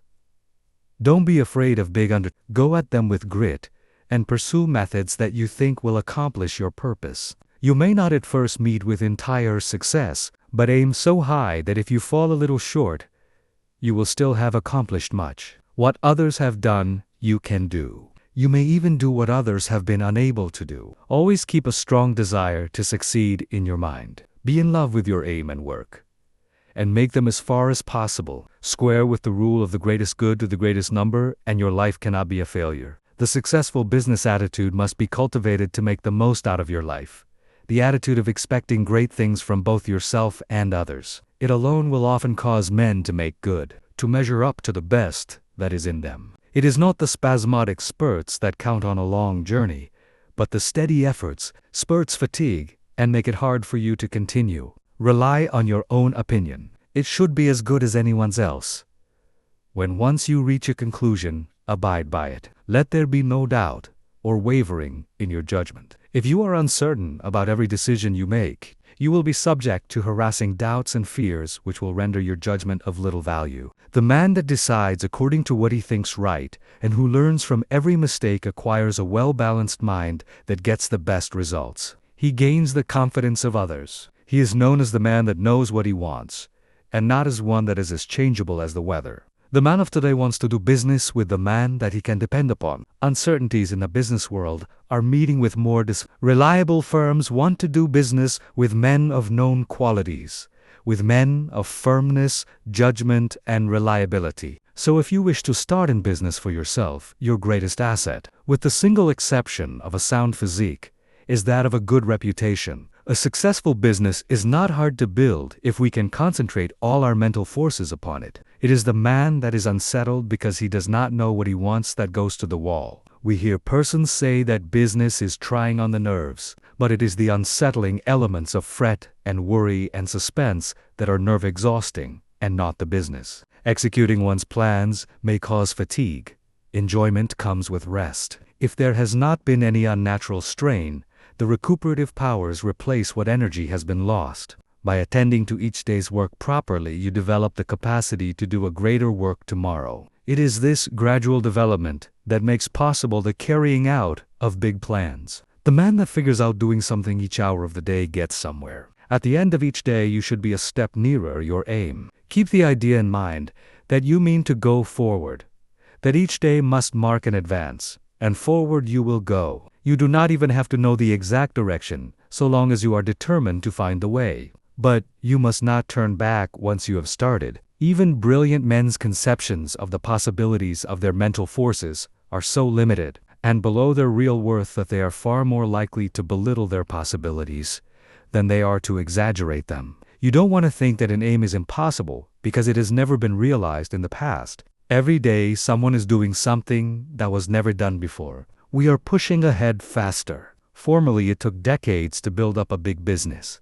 But today it is only but a matter of years, sometimes of months. Plan each day's activities carefully and you can reach any height you aim at. If each thing you do is done with concise and concentrated thought, you will be able to turn out an excellent quality and a large quantity of work. Plan to do so much work during the day and you will be astonished to see how much more you will do than on other days when you had not decided on any certain amount. I have demonstrated that the average business working force could do the same amount of work in 6 hours that they now do in 8, without using up any more energy. Never start to accomplish anything in an indecisive, indefinite, uncertain way. Tackle everything with a positiveness and an earnestness that will concentrate your mind and attract the very best associated thoughts. You will, in a short time, find that you will have extra time for planning bigger things. The natural leader always draws to himself, by the law of mental attraction, ideas in his chosen subject that have ever been conceived by others. This is of the greatest importance and help. If you are properly trained, you benefit much by others' thoughts, and, providing you generate from within yourself something of value, they will benefit from yours. We are heirs of all the ages, but we must know how to use our inheritance. The confident, pushing, hopeful, determined man influences all with whom he associates, and inspires the same qualities in them. You feel that his is a safe example to follow, and he rouses the same force within you that is pushing him onward and upward. One seldom makes a success of anything that he goes at in a listless, spiritless way. To build up a business, you must see it expanding in your mind before it actually takes tangible shape. Every great task that has ever been accomplished has first been merely a vision in the mind of its creator. Detail after detail has had to be worked out in his mind from his first faint idea of the enterprise. Finally, a clear idea was formed, and then the accomplishment, which was only the material result of the mental concept, followed. The up-to-date businessman is not content to build only for the present, but is planning ahead. If he does not, he will fall behind his competitor, who is what we are actually doing today was carefully thought out and planned by others in the past. All progressive businesses are conducted this way. That is why the young businessman of today is likely to accomplish more in a few years than his father did in all his life. There is no reason why your work or business should fag you out. When it does, there is something wrong. You are attracting forces and influence that you should not, because you are not in harmony with what you are doing. There is nothing so tiring as to try to do the work for which we are unfitted, both by temperament and training. Each one should be engaged in a business that he loves. He should be furthering movements with which he is in sympathy. He will then only do his best work, and take intense pleasure in his business. In this way, while constantly growing and developing his powers, he is at the same time rendering through his work genuine and devoted service to humanity. Business success is not the result of chance, but of scientific ideas and plans carried out by an aggressive and progressive management. Use your mental forces so that they will grow and develop. Remember that everything you do is the result of mental action. Therefore, you can completely control your every action. Nothing is impossible for you. Don't be afraid to tackle a difficult proposition. Your success will depend upon the use you make of your mind. This is capable of wonderful development. See that you make full use of it, and not only develop yourself, but your associates. Try to broaden the visions of those with whom you come in contact, and you will broaden your own outlook of life. Are you afraid of responsibilities? In order for the individual soul to develop, you must have responsibilities. You must manifest the omnipotence of the law of supply. The whole world is your legitimate sphere of activity. How much of a conqueror are you? What have you done? Are you afraid of responsibility? Or are you ever dodging, flinching, or sidestepping it? If you are not a real man. Your higher self never winces. So be a man and allow the powers of the higher self to manifest, and you will find you have plenty of strength and you will feel better when you are tackling difficult propositions. Lesson 11. Concentrate on courage. Courage is the backbone of man. The man with courage has persistence. He states what he believes and puts it into execution. The courageous man has confidence. He draws to himself all the moral qualities and mental forces which go to make up a strong man. Whereas, the man without courage draws to himself all the qualities of a weak man: vacillation, doubt, hesitancy, and unsteadiness of purpose. You can therefore see the value of concentration on courage. It is the most vital element of success. The lack of courage creates financial, as well as mental and moral difficulties. When a new problem comes, instead of looking upon it as something to be achieved, the man or woman without courage looks for reasons why it cannot be done, and failure is naturally the almost inevitable result. This is a subject well worthy of your study. Look upon everything within your power as a possibility instead of as merely a probability, and you will accomplish a great deal more, because by considering a thing as impossible, you immediately draw to yourself all the elements that contribute to failure. Lack of courage destroys your confidence in yourself. It destroys that forceful, resolute attitude so important to success. The man without courage unconsciously draws to himself all that is contemptible, weakening, demoralizing, and destructive. He then blames his luck when he does not secure the things he weakly desires. We must first have the courage to strongly desire something. A desire to be fulfilled must be backed by the strength of all our mental forces. Such a desire has enough commanding force to change all unfavorable conditions. The man with courage commands, whether he is on the battlefield or in business life. What is courage? It is the will to do. It takes no more energy to be courageous than to be cowardly. It is a matter of the right training in the right way. Courage concentrates the mental forces on the task at hand. It then directs them thoughtfully, steadily, deliberately, while attracting all the forces of success toward the desired end. Cowardice, on the other hand, dissipates both our mental and moral forces, thereby inviting failure. As we are creatures of habits, we should avoid persons that lack courage. They are easy to discover because of their habits of fear in attacking new problems. The man with courage is never afraid. Start out today with the idea that there is no reason why you should not be courageous. If any fear thoughts come to you, cast them off as you would the deadly viper. Form the habit of never thinking of anything unfavorable to yourself or anyone else. In dealing with difficulties, new or old, hold ever the thought, I am courageous. Whenever a doubt crosses the threshold of your mind, banish it. Remember, you, as master of your mind control its every thought, and here is a good one to often affirm, I have courage because I desire it, because I need it, because I use it, and because I refuse to become such a weakling as cowardice produces. There is no justification for the loss of courage. The evils by which you will almost certainly be overwhelmed without it are far greater than those which courage will help you to meet and overcome. Right, then, must be the moralist who says that the only thing to fear is fear. Never let another's opinion affect you. He cannot tell what you are able to do. He does not know what you can do with your forces. The truth is, you do not know yourself until you put yourself to the test.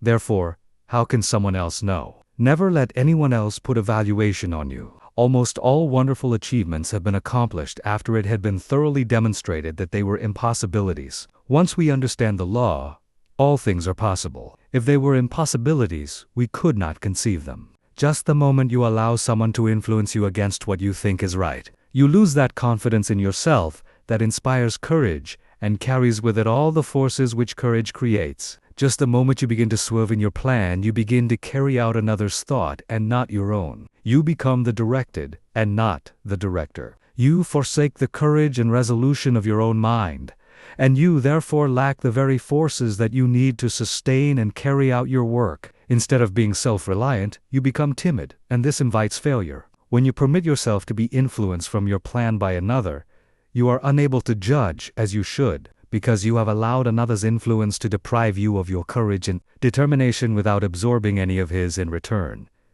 So you are in much the same predicament as you would be in if you turned over all your worldly possessions to another without getting value received. Concentrate on just the opposite of fear: want, poverty, sickness, etc. Never doubt your own ability. You have plenty if you will just use it. A great many men are failures because they doubt their own capacity. Instead of building up strong mental forces which would be of the greatest use to them, their fear thoughts tear them down. Fear paralyzes energy. It keeps us from attracting the forces that go to make up success. Fear is the worst enemy we have. There are few people that really know that they can accomplish much. They desire the full extent of their powers. But alas, it is only occasionally that you find a man that is aware of the great possibilities within him. When you believe with all your mind and heart and soul that you can do something, you thereby develop the courage to steadily and confidently live up to that belief. You have now gone a long way towards accomplishing it. The chances are that there will be obstacles, big and little, in your way. But resolute courage will overcome them, and nothing else will. Strong courage eliminates the injurious and opposing forces by summoning their masters, the yet stronger forces that will serve you. Courage is yours for the asking. All you have to do is to believe in it, claim it, and use it. To succeed in business, believe that it will be successful, assert that it is successful, and work like a beaver to make it so. Difficulties soon melt away before the courageous. One man of courage can fire with his spirit a whole army of men, whether it be military or industrial, because courage, like cowardice, is contagious. The man of courage overcomes the trials and temptations of life. He commands success. He renders sound judgment. He develops personal influence and a forceful character and often becomes the mentor of the community which he serves. How to overcome depression and melancholia? Both of the former are harmful and make you unhappy. These are states that can be quickly overcome through concentrating more closely on the higher self. For when you do, you cut off the connection with the harmful force currents. You can also drive away moods by simply choosing and fully concentrating on an agreeable subject. Through willpower and thought control, we can accomplish anything we want to do. There is wonderful inherent power within us all, and there is never any sufficient cause for fear except ignorance. Every evil is but the product of ignorance, and everyone that possesses the power to think has the power to overcome ignorance and evil. The pain that we suffer from doing evil are but the lessons of experience, and the object of the pain is to make us realize our ignorance. When we become depressed, it is evidence that our thought faculties are combining improperly and thereby attracting the wrong force currents. All that it is necessary to do is to exercise the will and concentrate upon happy subjects. I will only think of subjects worthy of my higher self and its powers. Lesson the 12th. Concentrate on wealth. It was never intended that man should be poor. When wealth is obtained under the proper conditions, it broadens the life. Everything has its value. Everything has a good use and a bad use. The forces of mind like wealth can be directed either for good or evil.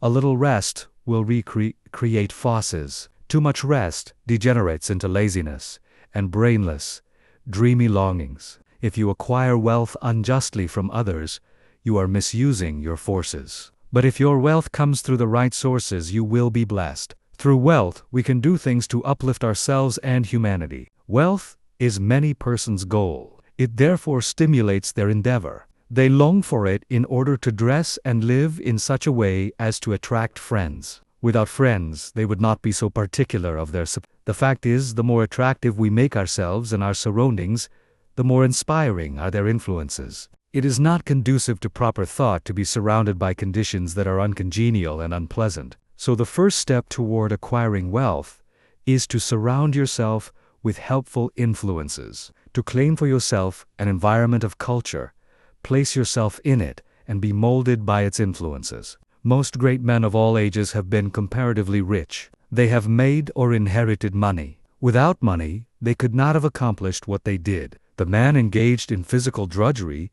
is not likely to have the same high ideals as the man that can command comparative leisure. Wealth is usually the fruit of achievement. It is not, however, altogether the result of being industrious. Thousands of persons work hard, who never grow wealthy. Others, with much less effort, acquire wealth. Seeing possibilities is another step toward acquiring wealth. A man may be as industrious as he can possibly be, but if he does not use his mental forces, he will be a laborer, to be directed by the man that uses to good advantage his mental forces. No one can become wealthy in an ordinary lifetime by mere savings from earnings.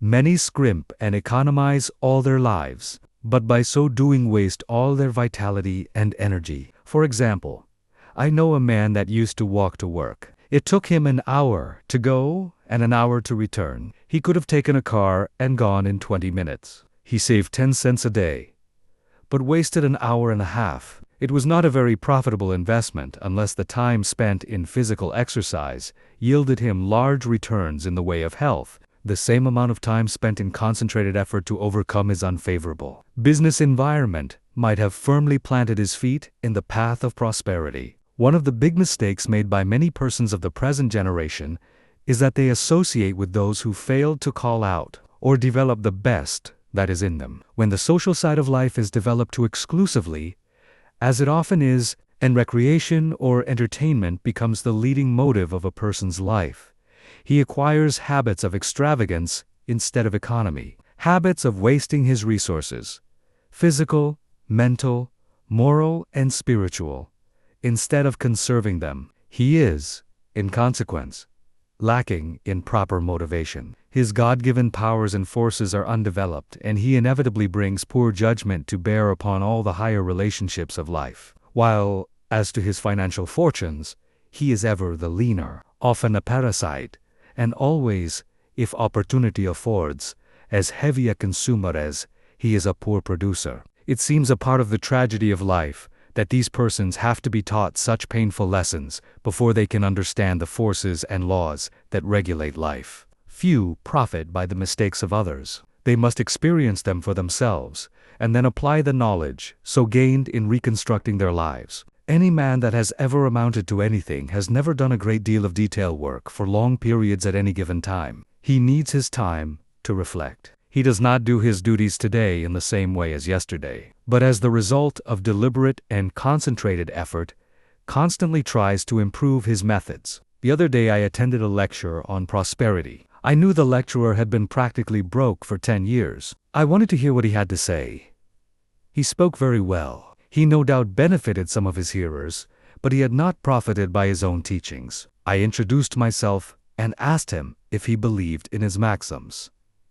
He sighed. He did. I asked him if they had made him prosperous. He said, "Not exactly." I asked him why. He answered that he thought he was fated not to experience prosperity. In half an hour, I showed that man why poverty had always been his companion.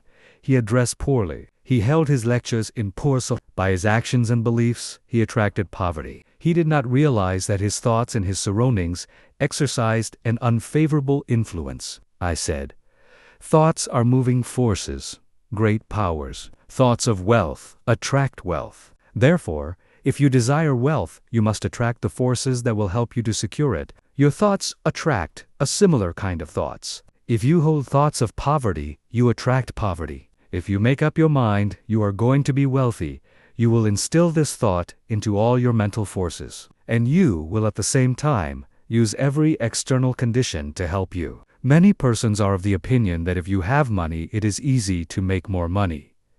But this is not necessarily true. 90% of the men that start in business fail. Money will not enable one to accumulate much more unless he is trained to seek and use good opportunities for its investment. If he inherits money, the chances are that he will lose it. While, if he has made it, he not only knows its value, but has developed the power to use it as well as to make more if he loses it. Business success today depends on foresight, good judgment, grit, firm resolution, and settled purpose. But never forget that thought is as real a force as electricity. Let your thoughts be such that you will send out as good as you receive. If you are not enriching others, and therefore deserve not to be enriched, the man that tries to get all he can from others for nothing becomes so selfish and mean that he does not even enjoy his acquisitions.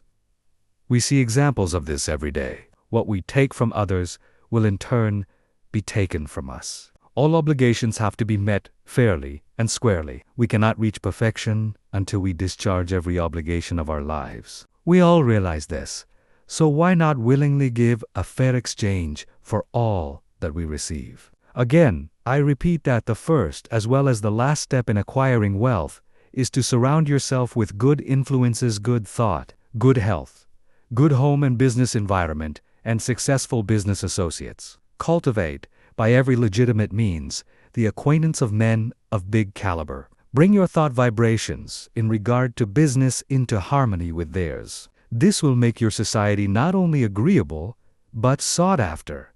And, when you have formed intimate friendships with clean, reputable men of wealth, entrust to them, for investment, your surplus earnings, however small, until you have developed the initiative and business acumen to successfully manage your own investments. By this time you will, through such associations, have found your place in life, which, if you have rightly concentrated upon and used your opportunities, will not be among men of small parts. With a competence secured, you will take pleasure in using a part of it, in making the road you travel then, reaching your position easier for those who follow you. There is somewhere in every brain the energy that will get you out of that rut and put you far up on the mountain of success if you can only use the energy. You know that gasoline in the engine of an automobile doesn't move the car until the spark comes to explode the gasoline. So it is with the mind of man. We are not speaking now of men of great genius, but of average,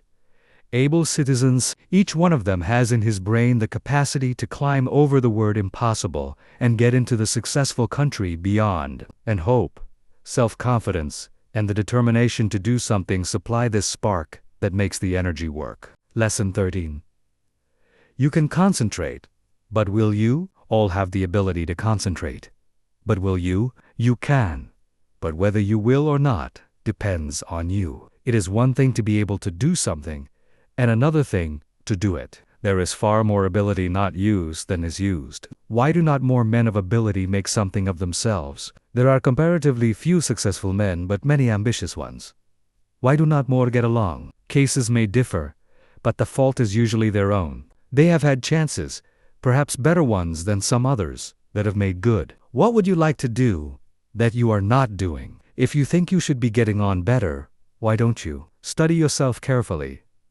Learn your shortcomings. Sometimes only a mere trifle keeps one from branching out and becoming a success. Discover why you have not been making good the cause of your failure. Have you been expecting someone to lead you or to make a way for you? If you have, concentrate on a new line of thought. There are two things absolutely necessary for success energy and the will to succeed. Nothing can take the place of either of these. Most of us will not have an easy path to follow, so don't expect to find one. The hard knocks develop our courage and moral stamina. The persons that live in an indolent and slipshod way never have any. They have never faced conditions, and therefore don't know how. The world is no better for their living. We must make favorable conditions and not expect them to shape themselves. It is not the man that says, "It can't be done," but the man that goes ahead in spite of adverse advice and shows that it can be done that gets there today.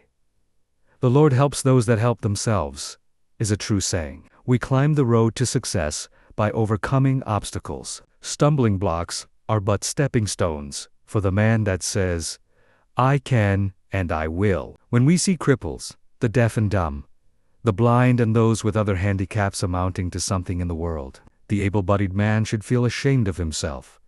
If he does not make good, there is nothing that can resist the force of perseverance. The way ahead of all of us is not clear sailing, but all hard passages can be bridged if you just think they can and concentrate on how to do it. But if you think the obstacles are unsurmountable, you will not, of course, try. And even if you do, it will be in only a half-hearted way that accomplishes nothing. Many men will not begin an undertaking unless they feel sure they will succeed in it. What a mistake! This would be right if we were sure of what we could and could not do. But who knows? There may be an obstruction there now that might not be there next week. There may not be an obstruction there now that will be there next week. The trouble with most persons is that just as soon as they see their way blocked, they lose courage. They forget that usually there is a way around the difficulty.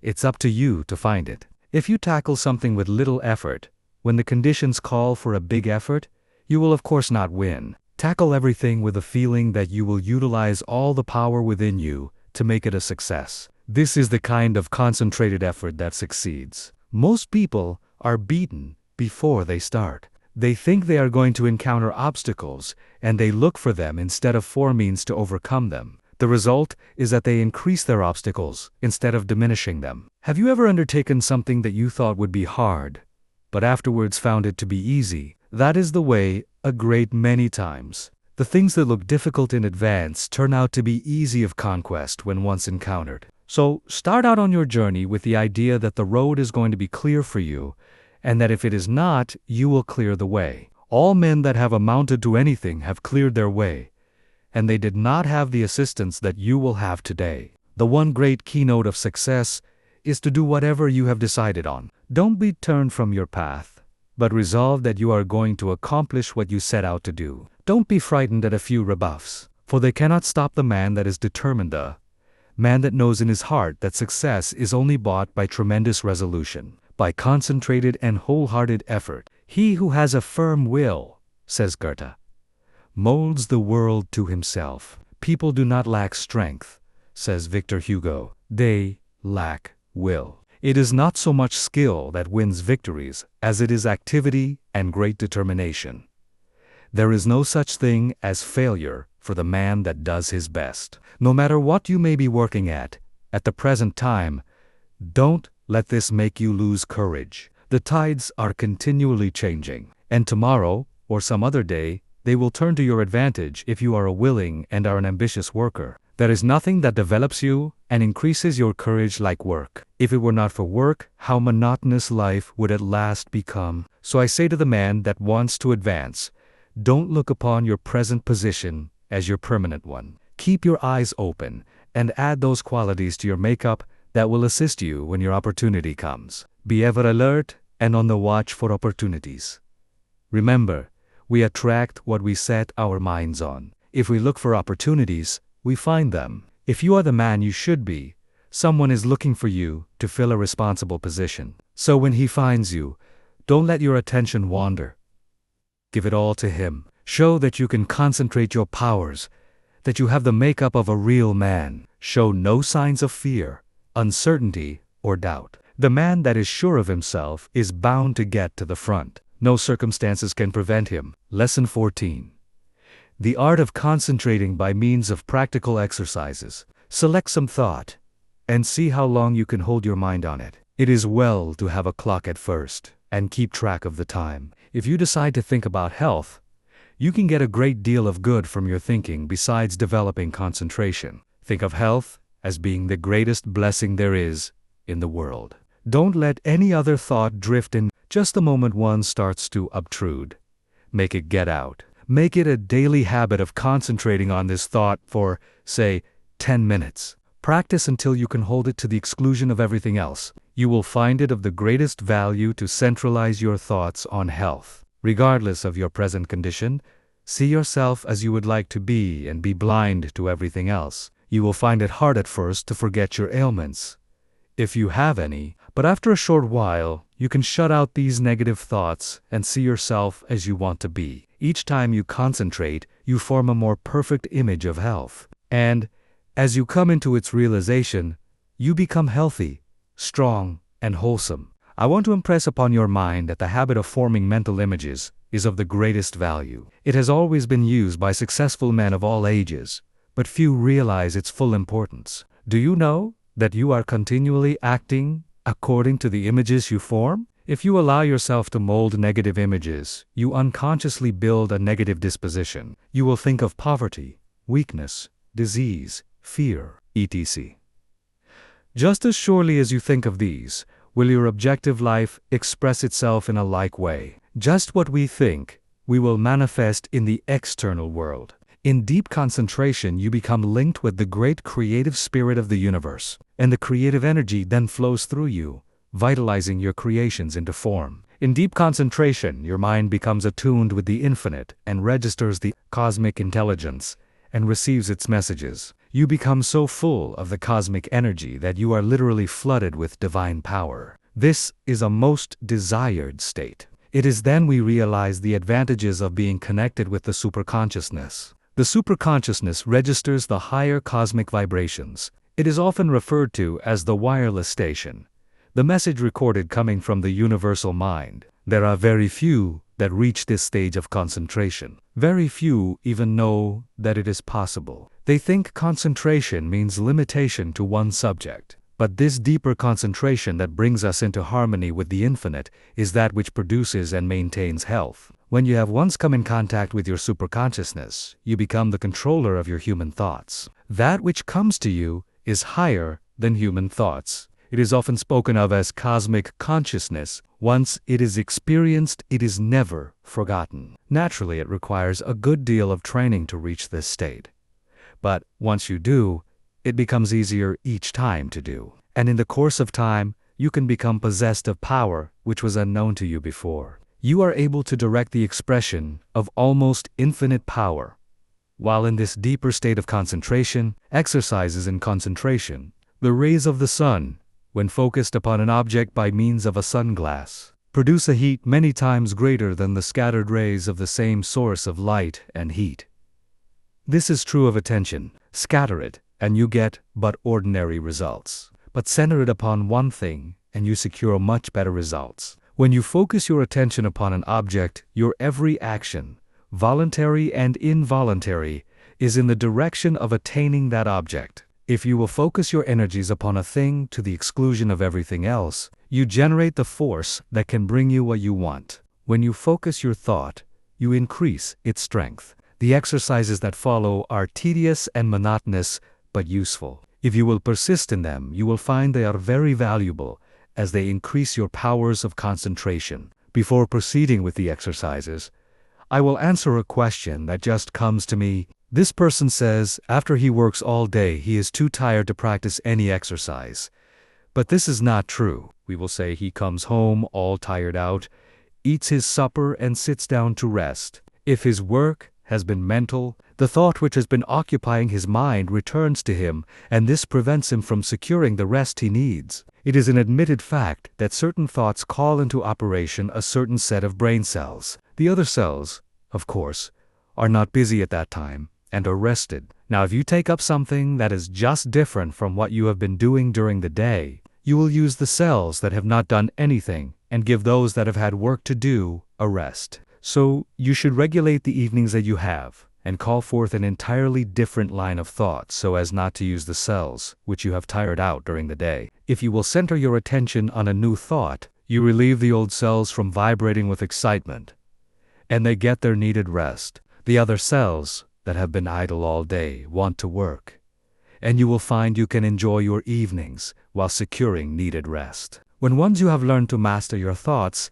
you will be able to change them just as easily as you change your clothes. Remember, the real requisite of centering is to be able to shut out outside thoughts, anything foreign to the subject. Now, in order to control your intention, first gain control over the body. This must be brought under direct control of the mind under the control of the will. Your will is strong enough to do anything you wish, but you must realize that it is. The mind can be greatly strengthened by being brought under the direct influence of the will. When the mind is properly strengthened by the impulse of the will, it becomes a more powerful transmitter of thought, because it has more force. The best time to concentrate is after reading something that is inspiring, as you are then mentally and spiritually exalted in the desired realm. Then is the time you are ready for deep concentration. If you are in your room, first see that your windows are up and the air is good. Lie down flat on your bed without a pillow. See that every muscle is relaxed. Now breathe slowly, filling the lungs comfortably full of fresh air. Hold this as long as you can without straining yourself. Then exhale slowly. Exhale in an easy, rhythmic way. Breathe this way for 5 minutes, letting the divine breath flow through you, which will cleanse and rejuvenate every cell of brain and body. You are then ready to proceed. Now think how quiet and relaxed you are. You can become enthusiastic over your condition. Just think of yourself as getting ready to receive knowledge that is far greater than you have ever received before. Now relax and let the Spirit work in and through you and assist you to accomplish what you wish. Don't let any doubts or fears enter. Just feel that what you wish is going to manifest. Just feel it already has.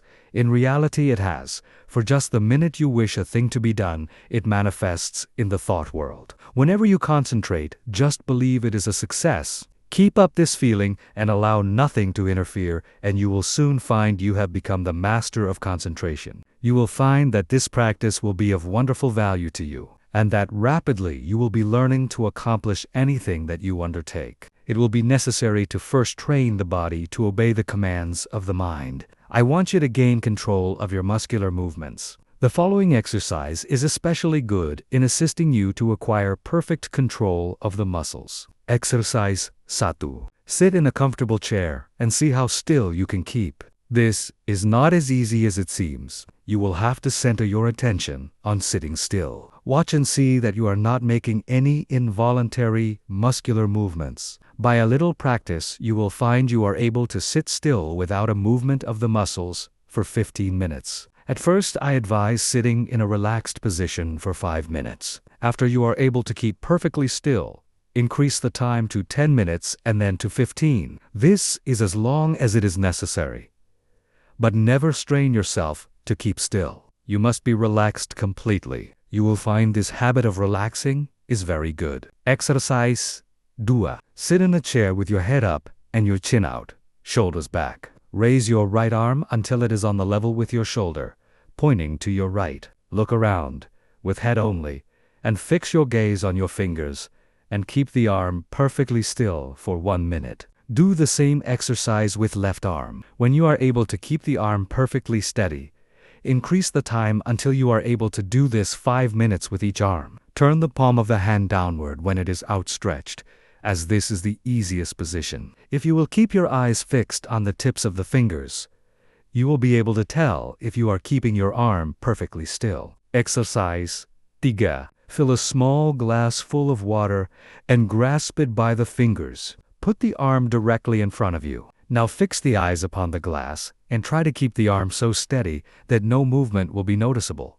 Do this first for 1 moment and then increase it to 5. Do the exercise with first one arm and then the other. Exercise 4. Watch yourself during the day and see that your muscles do not become tense or strained. See how easy and relaxed you can keep yourself. See how poised you can be at all times. Cultivate a self-poised manner instead of a nervous, strained appearance. This mental feeling will improve your carriage and demeanor. Stop all useless gestures and movements of the body. These mean that you have not proper control over your body. After you have acquired this control, notice how ill-at-ease people are that have not gained this control. I have just been sizing up a salesman that has just left me. Part of his body kept moving all the time. I just felt like saying to him, Do you know how much better appearance you would make if you would just learn to speak with your voice, instead of trying to express what you say with your whole body? Just watch those that interview you and see how they lack poise. Get rid of any habit you have of twitching or jerking any part of your body. You will find you make many involuntary movements. You can quickly stop any of these by merely centering your attention on the thought, "I will not." If you are in the habit of letting noises upset you, just exercise control. When the door slams, or something falls, etc. Just think of these as exercises. You will find many exercises like this in your daily routine. The purpose of the above exercises is to gain control over the involuntary muscular movement, making your actions entirely voluntary. The following exercises are arranged to bring your voluntary muscles under the control of the will, so that your mental forces may control your muscular movements. Exercise 5. Move your chair up to a table, placing your hands upon it, clenching the fists. Keeping the back of the hand on the table, the thumb doubled over the fingers. Now fix your gaze upon the fist for a while, then gradually extend the thumb, keeping your whole attention fixed upon the act, just as if it was a matter of great importance. Then gradually extend your first finger, then your second, and so on, until you open the rest. Then reverse the process, closing first, the last one opened, and then the rest. And finally, you will have the fist again in the original position with the thumb closed over the finger. Do this exercise with the left hand. Keep up this exercise first with one hand and then the other, until you have done it 5 times with each hand. In a few days you can increase it to 10 times. The chances are that the above exercises will at first make you tired, but it is important for you to practice these monotonous exercises so you can train your attention. It also gives you control over your muscular movement. The attention, of course, must be kept closely on each movement of the hand. If it is not, you of course lose the value of the exercise. Exercise 6. Put the right hand on knee, both fingers and thumb closed, except the first finger, which points out in front of you. Then move the finger slowly from side to side, keeping the attention fixed upon the end of the finger. You can make up a variety of exercises like these. It is good training to plan out different ones. The main point you should keep in mind is that the exercise should be simple and that the attention should be firmly fixed upon the moving part of the body.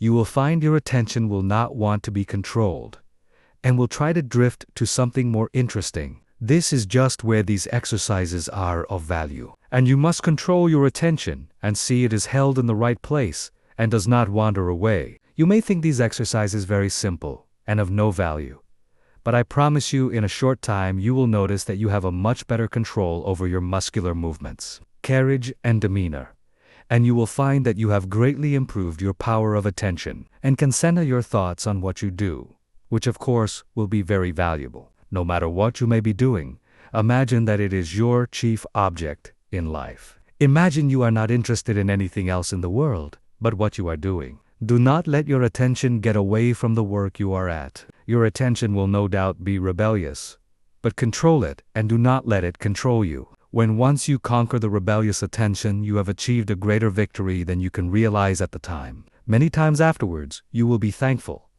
You have learned to concentrate your closest attention upon the object at hand. Let no day go by without practicing concentrating on some familiar object that is uninteresting. Never choose an interesting object, as it requires less attention. The less interesting it is, the better exercise will it be. After a little practice, you will find you can center your attention on uninteresting subjects at will. The person that can concentrate can gain full control over his body and mind and be the master of his inclinations, not their slave.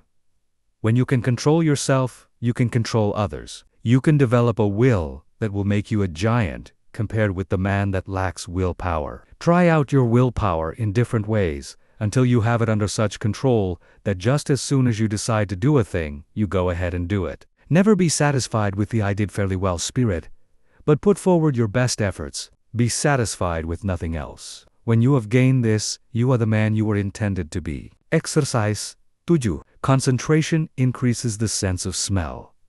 When you take a walk, or drive in the country, or pass a flower garden, concentrate on the odor of flowers and plants. See how many different kinds you can detect. Then choose one particular kind and try to sense only this. You will find that this strongly intensifies the sense of smell. This differentiation requires, however, a peculiarly attentive attitude. When sense of smell is being developed, you should not only shut out from the mind every thought but that of odor, but you should also shut out cognizance of every odor save that upon which your mind for the time is concentrated. You will find plenty of opportunity for exercises for developing the sense of smell. When you are out in the air, be on the alert for the different odors. You will find the air laden with all kinds, but let your concentration upon the one selected be such that a scent of its fragrance and after years will vividly recall the circumstances of this exercise. The object of these exercises is to develop concentrated attention, and you will find that you can, through their practice, control your mind and direct your thoughts just the same as you can your arm. Exercise 8. Concentration on the within. Lie down and thoroughly relax your muscles. Concentrate on the beating of your heart. Do not pay any attention to anything else. Think how this great organ is pumping the blood to every part of the body. Try to actually picture the blood leaving the great reservoir and going in one stream right down to the toes. Picture another going down the arms to the tips of the fingers. After a little practice, you can actually feel the blood passing through your system. If, at any time, you feel weak in any part of the body, will that an extra supply of blood shall go there? For instance, if your eyes feel tired, picture the blood coming from the heart, passing up through the head and out to the eyes. You can wonderfully increase your strength by this exercise. Men have been able to gain such control over the heart that they have actually stopped it from beating for 5 minutes. This, however, is not without danger, and is not to be practiced by the novice. I have found the following a very helpful exercise to take just before going to bed and on rising in the morning. Say to yourself, "Every cell in my body thrills with life. Every part of my body is strong and healthy." I have known a number of people to greatly improve their health in this way. You become what you picture yourself to be. If your mind thinks of sickness in connection with self, you will be sick. If you imagine yourself in strong, vigorous health, the image will be realized. You will be healthy. Exercise 9. Concentrating on sleep. What is known as the water method is, although very simple, very effective in inducing sleep. Put a full glass of clear water on a table in your sleeping room. Sit in a chair beside the table and gaze into the glass of water and think how calm it is. Then picture yourself getting into just as calm a state. In a short time, you will find the nerves becoming quiet and you will be able to go to sleep. Sometimes it is good to picture yourself becoming drowsy to induce sleep. And, again, the most persistent insomnia has been overcome by one thinking of himself as some inanimate object, for instance, a hollow log in the depths of the cool, quiet forest. Those who are troubled with insomnia will find these sleep exercises that quiet the nerves very effective. Just keep the idea in your mind that there is no difficulty in going to sleep. Banish all fear of insomnia. Practice these exercises and you will sleep. By this time, you should have awakened to the possibilities of concentration and have become aware of the important part it plays in your life. Exercise 10. Concentration will save energy and appearance. Watch yourself and see if you are not in the habit of moving your hands, thumping something with your fingers or twirling your mustache. Some have the habit of keeping their feet going, as, for instance, tapping them on the floor. Practice standing before a mirror and see if you are in the habit of frowning or causing wrinkles to appear in the forehead. Watch others and see how they needlessly twist their faces in talking. Any movement of the face that causes the skin to wrinkle will eventually cause a permanent wrinkle. As the face is like a piece of silk, you can make a fold in it a number of times and it will straighten out of itself. But if you continue to make a fold in it, it will in time be impossible to remove it. By concentration, you can stop the worry habit. If you are in the habit of worrying over the merest trifles, just concentrate on this a few minutes and see how needless it is. If you are also in the habit of becoming irritable or nervous at the least little thing, check yourself instantly when you feel yourself becoming so. Start to breathe deeply. Say, "I will not be so weak. I am master of myself," and you will quickly overcome your condition. Exercise 11. By concentration, you can control your temper. If you are one of those that flare up at the slightest provocation and never try to control yourself, just think this over a minute. Does it do you any good?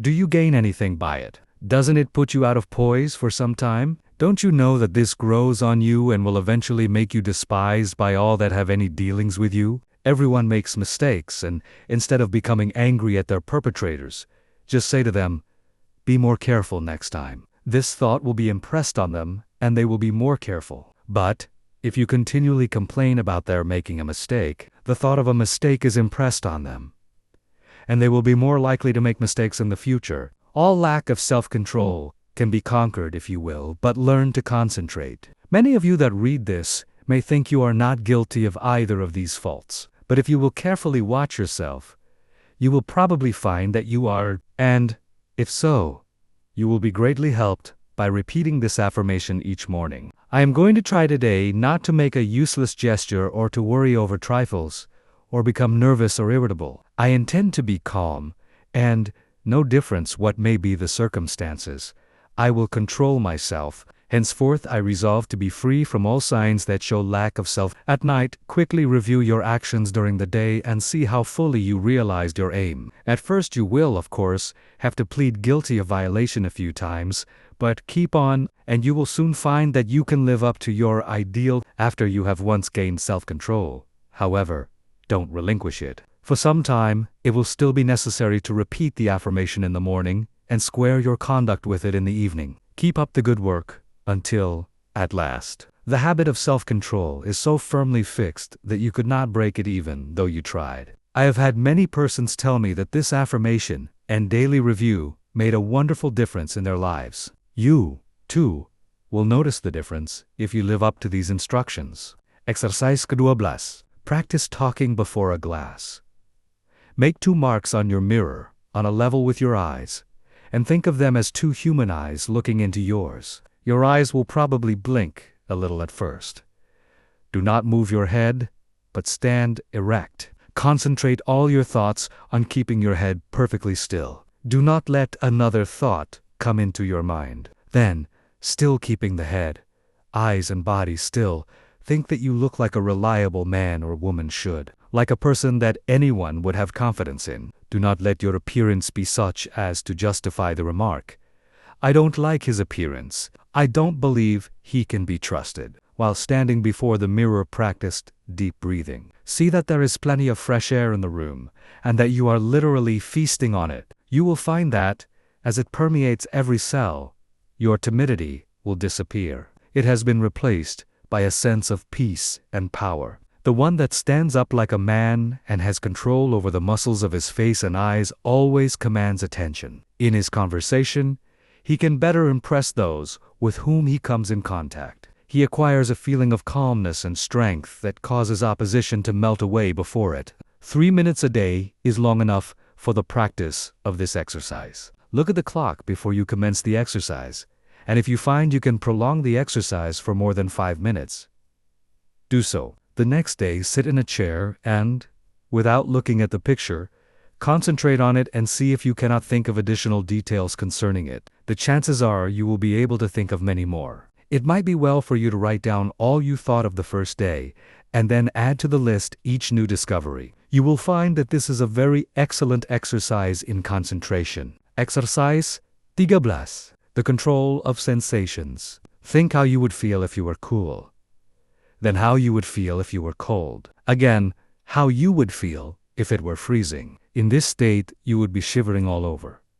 Now, think of just the opposite conditions. Construct such a vivid image of heat that you are able to experience the sensation of heat even in the coldest atmosphere. It is possible to train your imagination until you do this, and it can then be turned to practical account in making undesirable conditions bearable. You can think of many very good exercises like this. For instance, if you feel yourself getting hungry or thirsty, and for any reason you do not wish to eat, do not think of how hungry or thirsty you are, but just visualize yourself as finishing a hearty meal. Again, when you experience pain, do not increase it by thinking about it, but do something to divert your attention, and the pain will seem to decrease. If you will start practicing along this line systematically, you will soon gain a wonderful control over the things that affect your physical comfort. Exercise 14.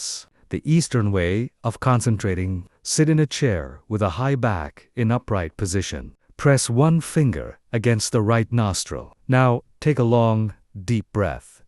Drawing the breath in gently as you count 10, then expel the breath through the right nostril as you count 10. Repeat this exercise with the opposite nostril. This exercise should be done at least 20 times at each sitting. Exercise 15. Controlling desires. Desire, which is one of the hardest forces to control, will furnish you with excellent exercises in concentration.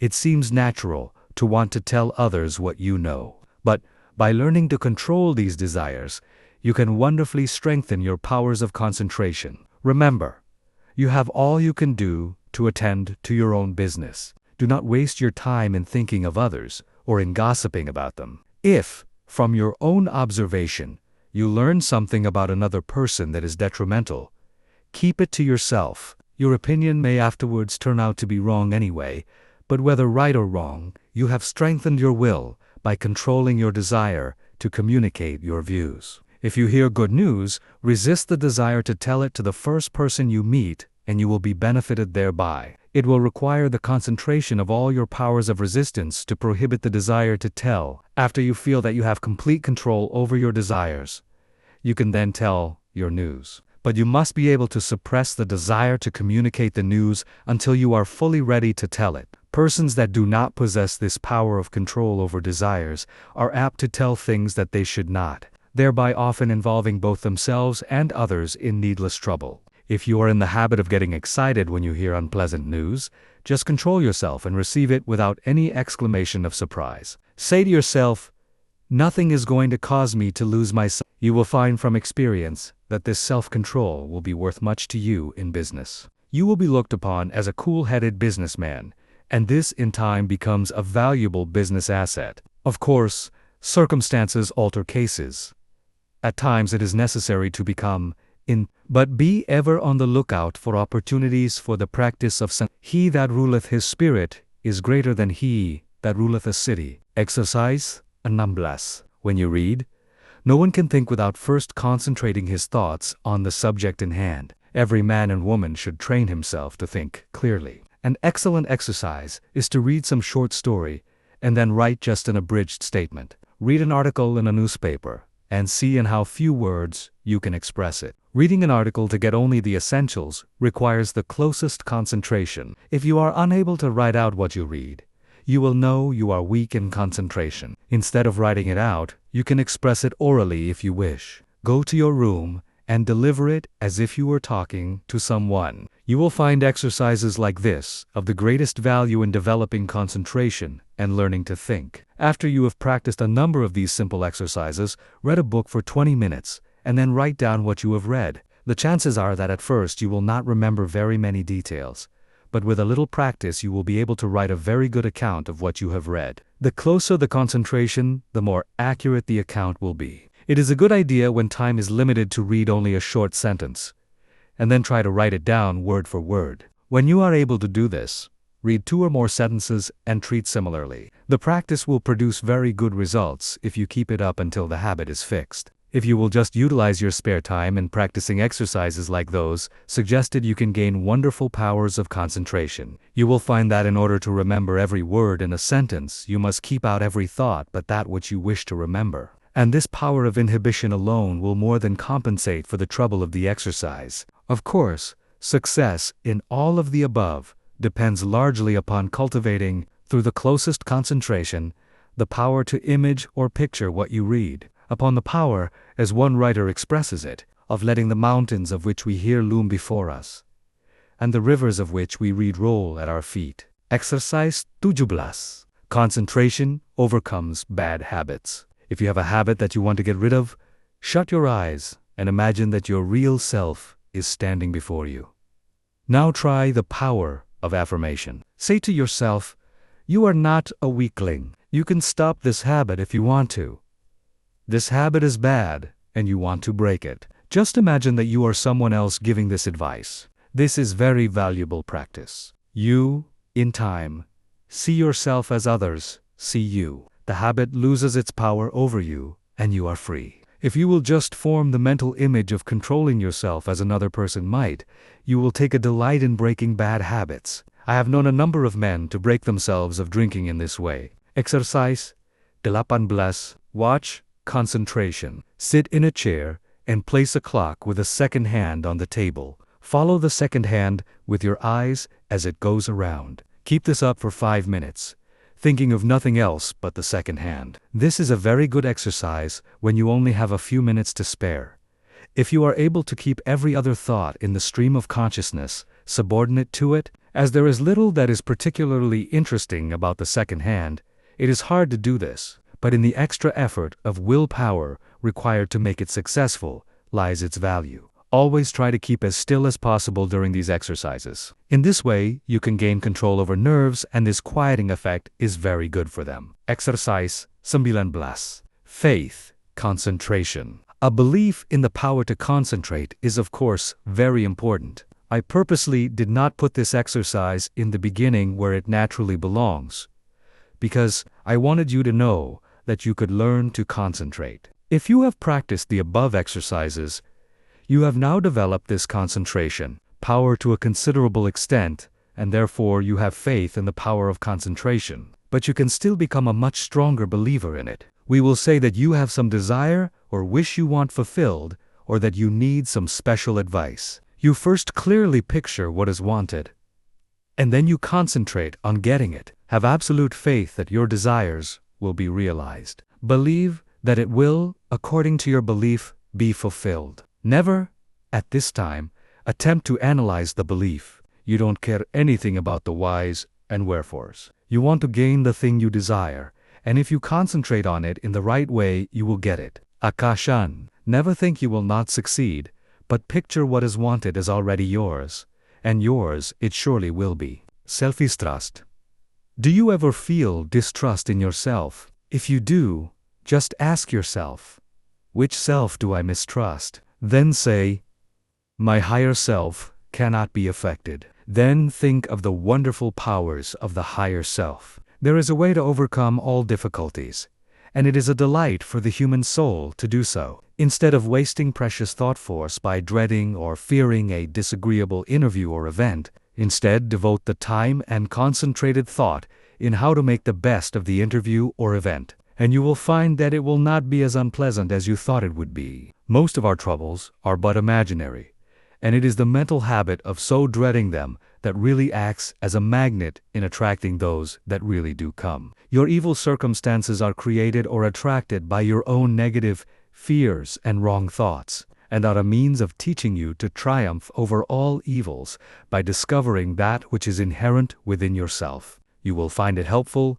in overcoming to stop and think why you are concentrating your forces, and by so doing you become more closely attached to the higher self, which never did. Lesson 15. Concentrate so you will not forget. A man forgets because he does not concentrate his mind on his purpose, especially at the moment he conceives it. We remember only that which makes a deep impression. Hence we must first deepen our impressions by associating in our minds certain ideas that are related to them. We will say a wife gives her husband a letter to mail. He does not think about it, but automatically puts it in his pocket and forgets all about it. When the letter was given to him, had he said to himself, I will mail this letter. The box is at the next corner, and when I pass it, I must drop this letter. It would have enabled him to recall the letter the instant he reached the mailbox. The same rule holds good in regard to more important things. For example, if you are instructed to drop in and see Mr. Smith while out to luncheon today, you will not forget it. If, at the moment the instruction is given, you say to yourself something similar to the following: when I get to the corner of Blank Street, on my way to luncheon, I shall turn to the right and call on Mr. Smith. In this way the impression is made, the connection established, and the sight of the associated object recalls the errand. The important thing to do is to deepen the impression at the very moment it enters your mind. This is made possible not only by concentrating the mind upon the idea itself, but by surrounding it with all possible association of ideas so that each one will reinforce the others. The mind is governed by laws of association, such as the law that ideas which enter the mind at the same time emerge at the same time, one assisting in recalling the others. The reason why people cannot remember what they want to is that they have not concentrated their minds sufficiently on their purpose at the moment when it was formed. You can train yourself to remember in this way by the concentration of the attention on your purpose, in accordance with the laws of association. When once you form this habit, the attention is easily centered and the memory easily trained. Then your memory, instead of failing you at crucial moments, becomes a valuable asset in your everyday work. Exercise in memory concentration. Select some picture, put it on a table, and then look at it for 2 minutes. Concentrate your attention on this picture. Observe every detail, then shut your eyes and see how much you can recall about it. Think of what the picture represents. Whether it is a good subject, whether it looks natural. Think of objects in foreground, middle ground, background, of details, of color and form. Now open your eyes and hold yourself rigidly to the correction of each and every mistake. Close eyes again and notice how much more accurate your picture is. Practiced until your mental image corresponds in every particular to the original. Nature is a wonderful instructor, but there are very few who realize that when we get in touch with nature, we discover ourselves. That by listening to her voice, with that curious, inner sense of ours, we learn the oneness of life and wake up to our own latent powers. Few realize that the simple act of listening and concentrating is our best interior power, for it brings us into close contact with the highest, just as our other senses bring us into touch with the coarser side of human nature. The closer we live to nature, the more developed is this sense. So-called civilization has overdeveloped our other senses at the expense of this one. Children unconsciously realize the value of concentration. For instance, when a child has a difficult problem to solve and gets to some knotty point which he finds himself mentally unable to do, though he tries his hardest, he will pause and keep quite still, leaning on his elbow, apparently listening. Then you will see, if you are watching, sudden illumination come, and he goes on happily and accomplishes his task. A child instinctively but unconsciously knows when he needs help. He must be quiet and concentrate. All great people concentrate and owe their success to it. The doctor thinks over the symptoms of his patient, waits, listens for the inspiration, though quite unconscious, perhaps, of doing so. The one who diagnoses in this way seldom makes mistakes. An author thinks his plot, holds it in his mind, and then waits. An illumination comes. If you want to be able to solve difficult problems, you must learn to do the same. Lesson 16. How concentration can fulfill your desire. It is a spiritual law that the desire to do necessarily implies the ability to do. You have all read of Aladdin's lamp, which accomplished such wonderful things. This, of course, is only a fairy story, but it illustrates the fact that man has within him the power, if he is able to use it, to gratify his every wish. If you are unable to satisfy your deepest longings, it is time you learned how to use your God-given powers. You will soon be conscious that you have latent powers within capable, when once developed, of revealing to you priceless knowledge and unlimited possibilities of success. Man should have plenty of everything and not merely substance to live on as so many have. All natural desires can be realized. It would be wrong for the infinite to create wants that could not be supplied. Man's very soul is in his power to think, and it therefore is the essence of all created things. Every instinct of man leads to thought, and in every thought there is great possibility, because true thought development, when allied to those mysterious powers which perhaps transcend it, has been the cause of all the world's true progress. In the silence we become conscious of that something which transcends thought and which uses thought as a medium for expression. Many have glimpses of that something, but few ever reach the state where the mind is steady enough to fathom these depths. Silent, concentrated thought is more potent than spoken words, for speech distracts from the focusing power of the mind by drawing more and more attention to the without. Man must learn more and more to depend on himself, to seek more for the infinite within. It is from this source alone that he ever gains the power to solve his practical difficulties. No one should give up when there is always the resources of infinity. The cause of failure is that men search in the wrong direction for success, because they are not conscious of their real powers that when used are capable of guiding them. The infinite within is foreign to those persons who go through life without developing their spiritual powers. But the infinite helps only he who helps himself. There is no such thing as a special providence. Man will not receive help from the infinite except to the extent that he believes and hopes and prays for help from this great source. Concentrate on what you want and get it. The weakling is controlled by conditions. The strong man controls conditions. You can be either the conqueror or the conquered. By the law of concentration, you can achieve your heart's desire. This law is so powerful that which at first seems impossible becomes attainable. By this law, what you at first see as a dream becomes a reality. Remember that the first step in concentration is to form a mental image of what you wish to accomplish. This image becomes a thought seed that attracts thoughts of a similar nature. Around this thought, when it is once planted in the imagination or creative region of the mind, you group or build associated thoughts which continue to grow as long as your desire is keen enough to compel close concentration. Form the habit of thinking of something you wish to accomplish for 5 minutes each day. Shut every other thought out of consciousness.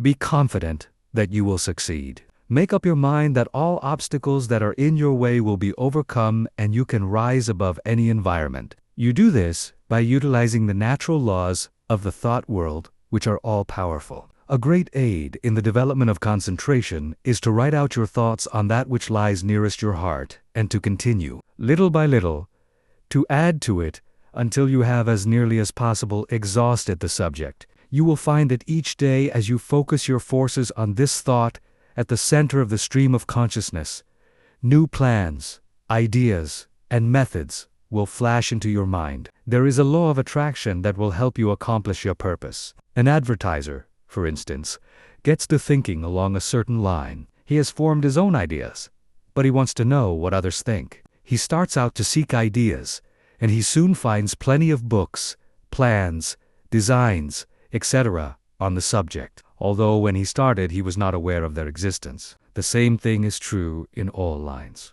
We can attract those things that will help us. Very often we seem to receive help in a miraculous way. It may be slow in coming, but once the silent unseen forces are put into operation, they will bring results so long as we do our part. They are ever present and ready to aid those who care to use them. By forming a strong mental image of your desire, you plant the thought seed which begins working in your interest and, in time, that desire, if in harmony with your higher nature, will materialize. It may seem that it would be unnecessary to caution you to concentrate only upon achievement that will be good for you and work no harm to another, but there are many who forget others and their rights in their anxiety to achieve success. All good things are possible for you to have, but only as you bring your forces into harmony with that law that requires that we mete out justice to fellow travelers as we journey along life's road. So first think over the thing wanted, and if it would be good for you to have, say, I want to do this. I am going to work to secure it. The way will be open for me. If you fully grasp mentally the thought of success and hold it in mind each day, you gradually make a pattern or mold which in time will materialize. But by all means, keep free from doubt and fear, the destructive forces. Never allow these to become associated with your thoughts. At last you will create the desired conditions and receive help in many unlooked-for ways that will lift you out of the undesired environment. Life will then seem very different to you, for you will have found happiness through awakening within yourself the power to become the master of circumstances instead of their slave. To the beginner in this line of thought, some of the things stated in this book may sound strange, even absurd, but instead of condemning them, give them a trial. You will find they will work out. The inventor has to work out his idea mentally.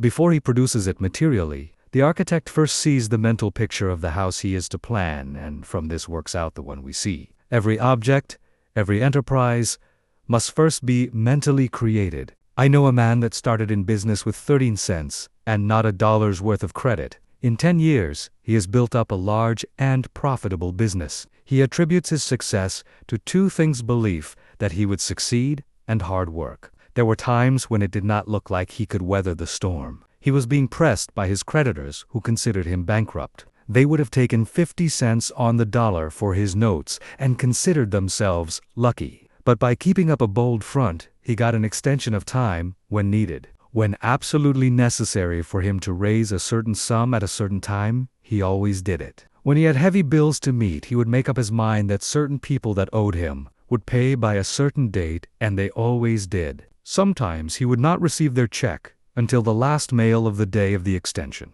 And I have known him to send out a check with the prospect of receiving a check from one of his customers the following day. He would have no reason other than his belief in the power of affecting the mind of another by concentration of thought for expecting that check. But rarely has he been disappointed. Just put forth the necessary concentrated effort and you will be wonderfully helped from sources unknown to you. Remember the mystical words of Jesus, the Master.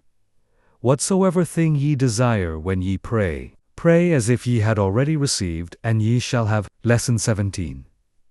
Ideals developed by concentration. Through our paltry stir and strife, glows the wished ideal, and longing molds in clay what life carves in the marble real Lord. We often hear people spoken of as The fact is, we are all idealists, to a certain extent, and upon the ideals we picture depends our ultimate success. You must have the mental image if you are to produce the material thing. Everything is first created in the mind. When you control your thoughts, you become a creator. You receive divine ideas and shape them to your individual needs. All things of this world are to you just what you think they are. Your happiness and success depend upon your ideals. You are responsible for every condition you go through, either consciously or unconsciously. The next step you take determines the succeeding step.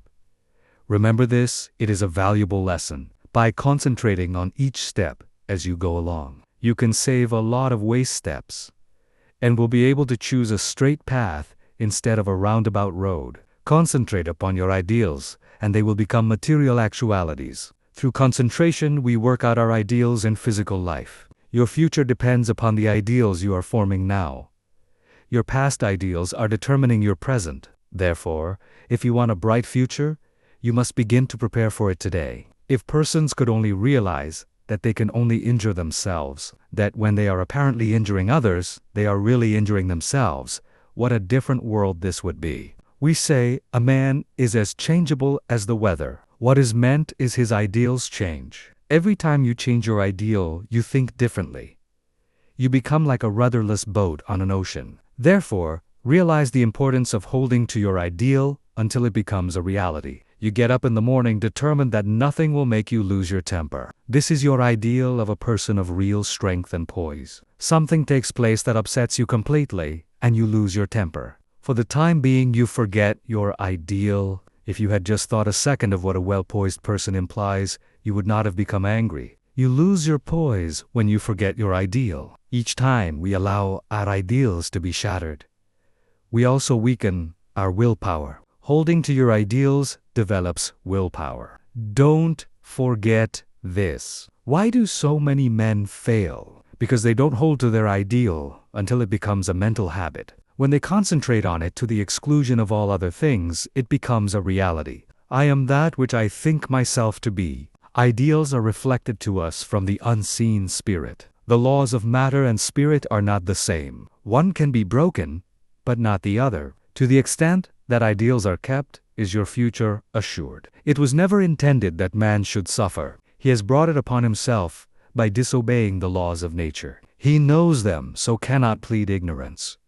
Why does he break them? Because he does not pay attention to those ideals flashed to him from the infinite spirit. Life is but one continuous unfoldment, and you can be happy every step of the way or miserable, as you please. It all depends upon how we entertain those silent whisperings that come from we know not where. We cannot hear them with mortal ear, but from the silence they come, as if they were dreams, not to you or me alone, but to everyone. In this way, the grandest thoughts come to us to use or abuse. So search not in treasured volumes for noble thoughts, but within. and bright and glowing vision will come to be realized now, and you must give some hours to concentrated, consistent, persistent thought. You must study yourself and your weaknesses. No man gets over a fence by wishing himself on the other side. He must climb. No man gets out of the rut of dull, tiresome, monotonous life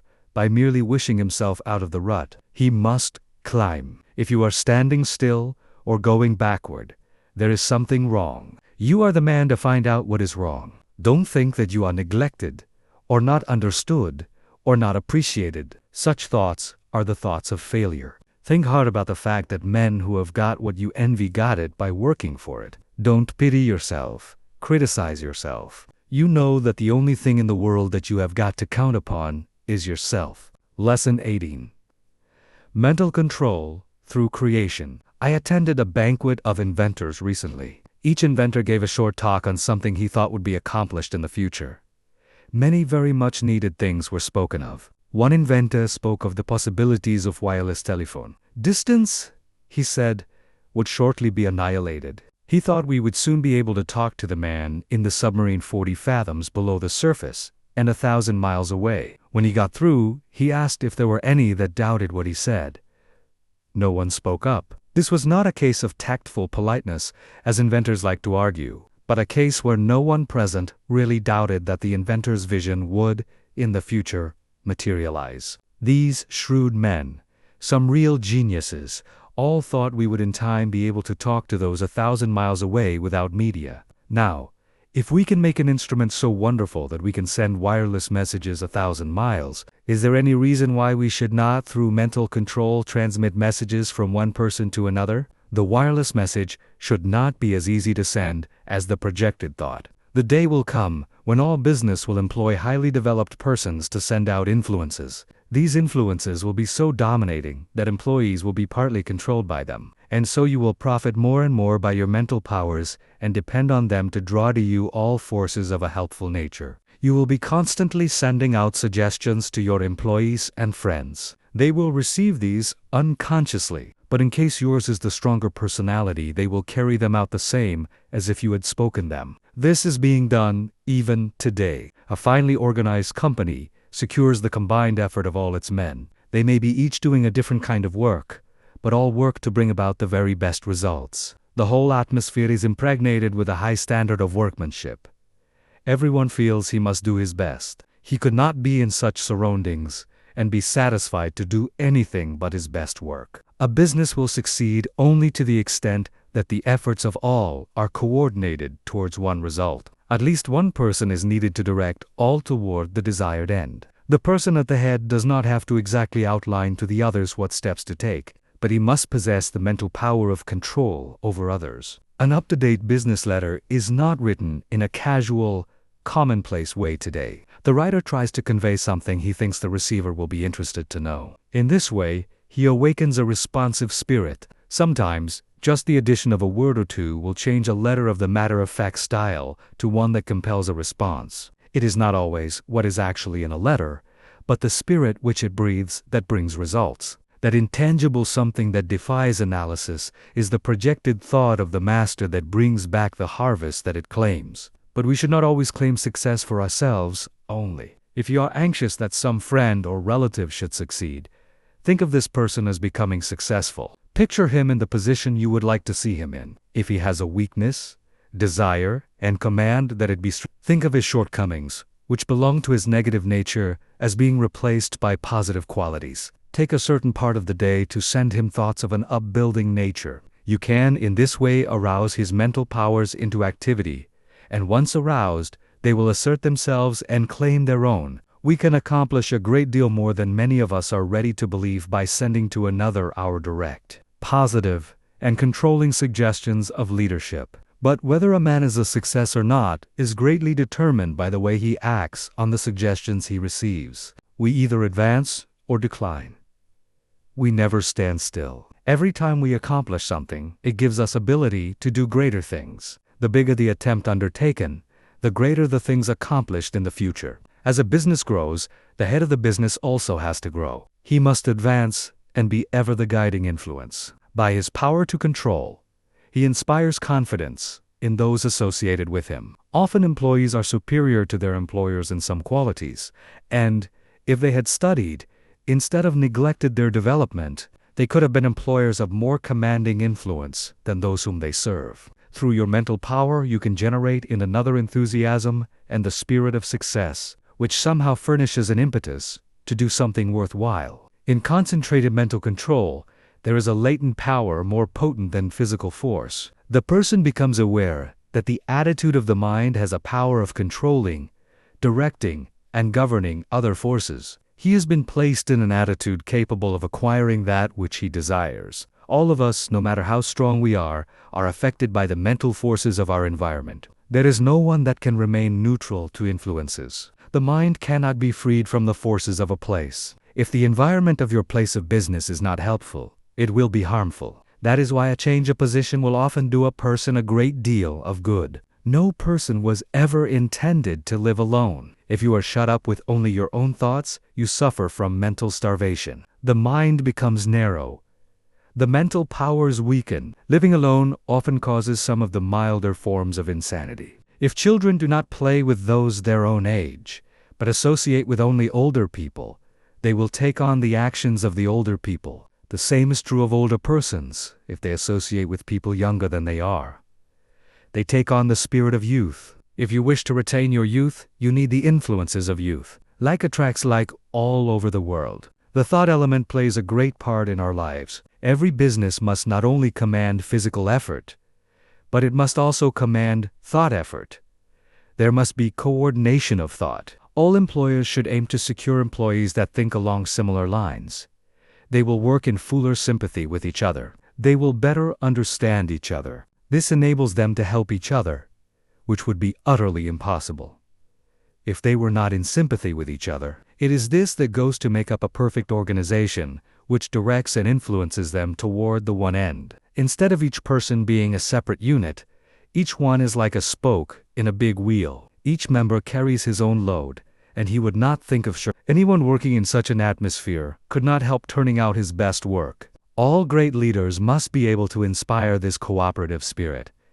They first secure assistance through their mental control. They then make their assistants realize the value of mental control. Soon there is a close bond between them. They are working toward a single purpose. They profit by their combined effort. The result is that they accomplish much. If your business is conducted in the right spirit, you can instill your thoughts and your ideas into your employees. Your methods and ideas become theirs. They don't know it, but your mental forces are shaping their work. They are just as certain to produce results as any physical force in nature. The up-to-date businessman of the future is going to take pains to get his employees to think and reason better. He will not want them to become depressed or discouraged. There is time that instead of being wasted, he will endeavor to have them use in concentrated effort that will be profitable to both employer and employed. There must be more of the spirit of justice enter into the business of the future. There is a firm, I know, that will not hire an employee until he has filled out an application blank. No doubt those that fill it out think it is foolishness. But it is not. A capable manager can look over this application blank and pretty nearly tell if this person will fit into his management. The main thing he wants to know is the applicant's capacity for efficient cooperative effort. He wants persons that have faith in themselves. He wants them to realize that when they talk of misfortunes and become blue, they are likely to communicate the same depressing influence to others. The up-to-date manager wants to guard against hiring employees who will obstruct his success. You must realize that every moment spent in thinking of your difficulties of the past, every moment spent in bad company is attracting to you all that is bad, is attracting influences that must be shaken off before you can advance. Many firms prefer to hire employees that never worked before, so that they have nothing to unlearn. They are then not trained, but have no bad business habits to overcome. They are more easily guided and grasp the new methods more effectively because they are not contrary to what they have already learned. They are at once started on the right road. And as they cooperate readily, they receive the mental support of the management in learning the methods that have been perfected. This inspires confidence in themselves, and they soon become efficient and, finally, skilled workers. Most big business firms today employ efficiency experts. Each day or week, they are in a different department. They earn their money because they familiarize persons with very little business experience with plans that has taken the expert years of training and much money to perfect. The attitude we take has a great deal more to do with our success than most of us realize. We must be able to generate those forces that are helpful. There is a wonderful power in the thought rightly controlled and projected. And we must, through concentration, develop this power to the fullest possible extent. We are surrounded by many forces of which we know but little at present. Our knowledge of these is to be wonderfully increased. Each year we learn more about these psychic forces, which are full of possibilities of which we are not even dimly conscious. We must believe in mental control, learn more about it, and use it. If we want to command these higher powers and forces, which will unquestionably direct the lives of countless future generations. Lesson 19A. Concentrated Will Development. New Method. You will find in this chapter a most effective and most practical method of developing the will. You can develop a strong one if you want to. You can make your will a dynamo to draw to you untold power. Exercises are given which will, if practiced, strengthen your will, just as you would strengthen your muscles by athletic exercises. In starting to do anything, we must first commence with elementary principles. Simple exercises will be given. It is impossible to estimate the ultimate good to be derived from the mental cultivation that comes through these attempts at concentration. Even the simple exercises are not to be thought useless. In no respect, writes Dr. Oppenheim, can a man show a finer quality of willpower than in his own private, intimate life. We are all subjected to certain temptations. The will decides whether we will be just or unjust, pure of thought, charitable in opinion, forbearing in overlooking others' shortcomings, whether we live up to our highest standard. Since these are all controlled by the will, we should find time for plenty of exercises for training of the will in our daily life. You, of course, realize that your will should be trained. You must also realize that to do this requires effort that you alone can command. No one can call it forth for you. To be successful in these exercises, you must practice them in a spirit of seriousness and earnestness. I can show you how to train your will, but your success depends upon your mastery and application of these methods. New methods of will training. Select a quiet room where you will not be interrupted. Have a watch to determine the time and a notebook in which to enter observations. Start each exercise with date and time of day. Exercise 1. Time decided on. Select some time of the day when most convenient. Sit in a chair and look at the doorknob for 10 minutes. Then write down what you experienced. At first, it will seem strange and unnatural. You will find it hard to hold one position for 10 minutes, but keep as still as you can. The time will seem long, for it will probably be the first time you ever sat and did nothing for 10 minutes. You will find your thoughts wandering from the doorknob, and you will wonder what there can be in this exercise. Repeat this exercise for 6 days, 10 p.m. Second day. Notes: you should be able to sit quieter, and the time should pass more quickly. You will probably feel a little stronger because of gaining a better control of your will. It will brace you up, as you have kept your resolution. 10 p.m., third day. Notes: it may be a little harder for you to concentrate on the doorknob, as perhaps you had a very busy day, and your mind kept trying to revert to what you had been doing during the day. Keep on trying and you will finally succeed in banishing all foreign thoughts. Then you should feel a desire to gain still more control. There is a feeling of power that comes over you when you are able to carry out your will. This exercise will make you feel bigger, and it awakens a sense of nobility and manliness. You will say, I find that I can actually do what I want to and can drive foreign thoughts out. The exercise, I can now see, is valuable. 10 p.m., fourth day.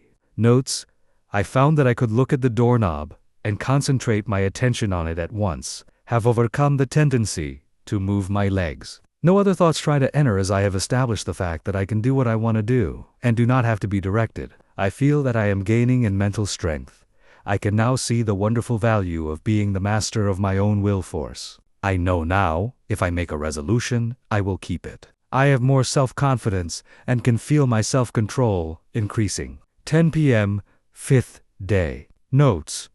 Each day, I seem to increase the intensity of my concentration. I feel that I can center my attention on anything I wish. 10 p.m., 6th day. Notes. I can instantly center my whole attention on the doorknob. Feel that I have thoroughly mastered this exercise and that I am ready for another. You have practiced this exercise enough. But before you start another, I want you to write a summary of just how successful you were in controlling the flitting impulses of the mind and will. You will find this an excellent practice. There is nothing more beneficial to the mind than to pay close attention to its own wonderful, subtle activities. Exercise 2. Secure a package of playing cards. Select some time to do the exercise. Each day at the appointed time, take the pack in one hand and then start laying them down on top of each other just as slowly as you can with an even motion. Try to get them as even as possible. Each card laid down should completely cover the under one. Do this exercise for 6 days. 1 day. Notes.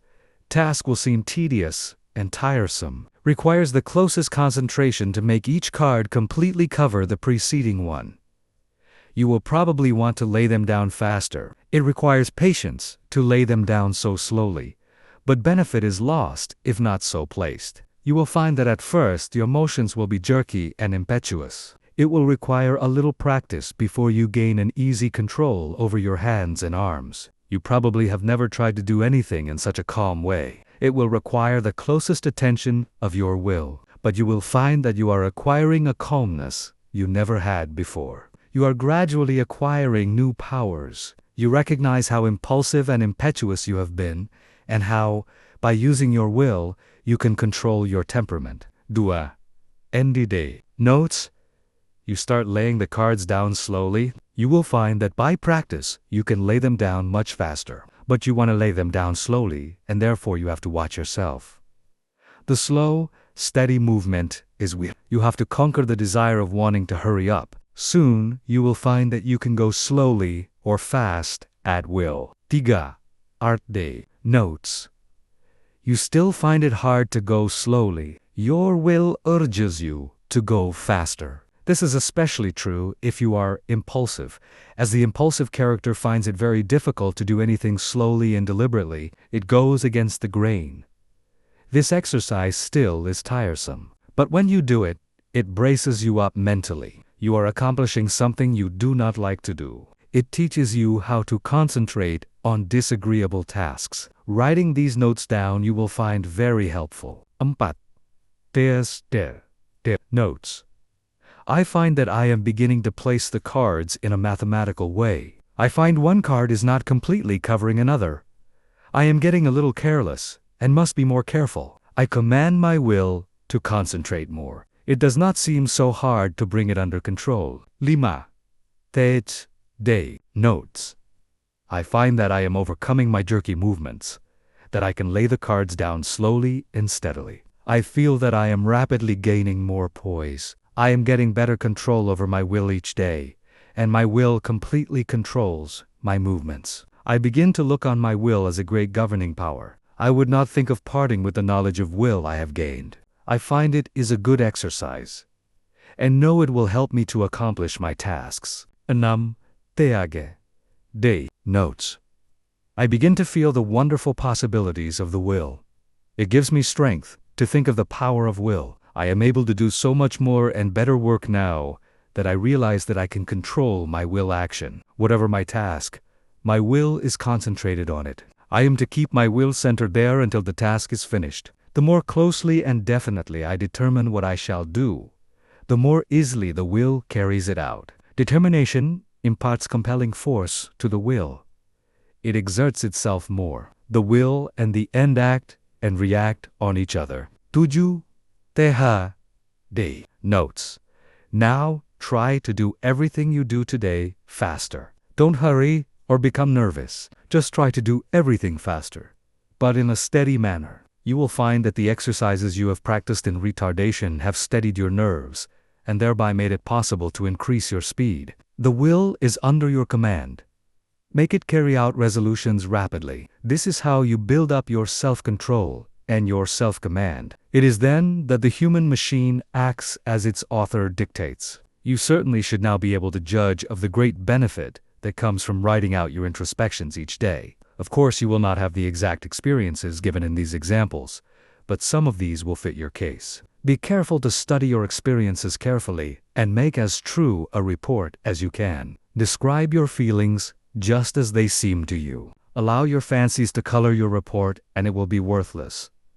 You have pictured conditions as you see them. In a few months, if you again try the same exercises, you will find your report very much better. By these introspections, we learn to know ourselves better, and with this knowledge can wonderfully increase our efficiency. As you become used to writing out your report, it will be more accurate. You thus learn how to govern your impulses, activities, and weaknesses. Each person should try to plan exercises that will best fit his needs. If not convenient for you to practice exercises every day, take them twice or 3 times a week. But carry out any plan you decide to try. If you cannot devote 10 minutes a day to the experiment, start with 5 minutes and gradually increase the time. The exercises given are only intended for examples. Will training without exercise. There are many people that do not want to take the time to practice exercises. So the following instructions for training the will are given to them. By willing and realizing, the will grows. Therefore, the more you will,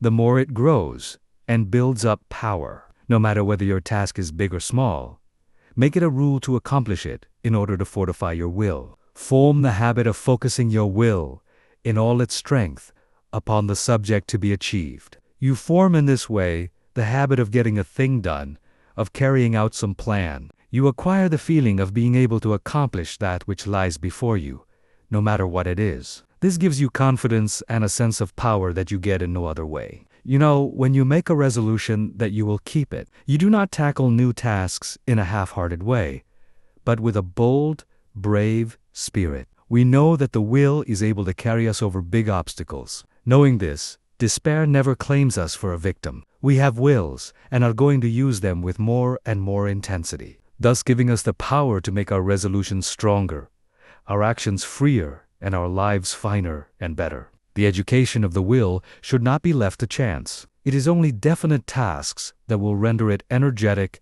ready, persevering, and consistent. The only way it can be done is by self-study and self-discipline. The cost is effort, time, and patience, but the returns are valuable. There are no magical processes leading to will development, but the development of your will works wonders for you, because it gives you self-mastery, personal power, and energy of character. Concentration of the will to win. The adaptability of persons to their business environment is more a matter of determination than anything else. In this age, we hear a good deal of talk about a man's aptitudes. Some of his aptitudes, some of his powers, may be developed to a wonderful extent, but he is really an unknown quality until all his latent powers are developed to their highest possible extent. He may be a failure in one line and a big success in another. There are many successful men that did not succeed well at what they first undertook, but they profited by their efforts in different directions, and this fitted them for higher things, whereas had they refused to adjust themselves to their environment, the tide of progress would have swept them into oblivion. My one aim in all my works is to try and arouse in the individual the effort and determination to develop his full capacities, his highest possibilities. One thing I want you to realize at the start, that it is not so much ability as it is the will to do that counts.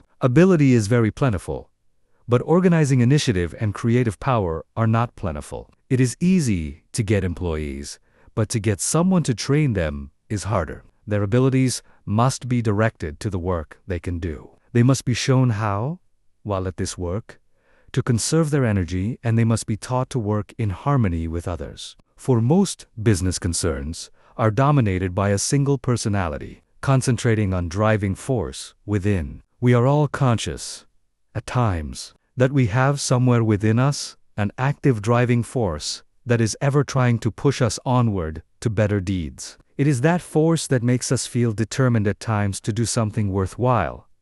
It is not thought, emotion, or feeling. This driving force is something distinct from thought or emotion. It is a quality of the soul, and therefore it has a consciousness all its own. It is the I will do of the will. It is the force that makes the will concentrate. Many have felt this force working within them, driving them on to accomplish their tasks. All great men and women become conscious that this supreme and powerful force is their ally in carrying out great resolutions. This driving force is within all. But until you reach a certain stage, you do not become aware of it. It is most useful to the worthy.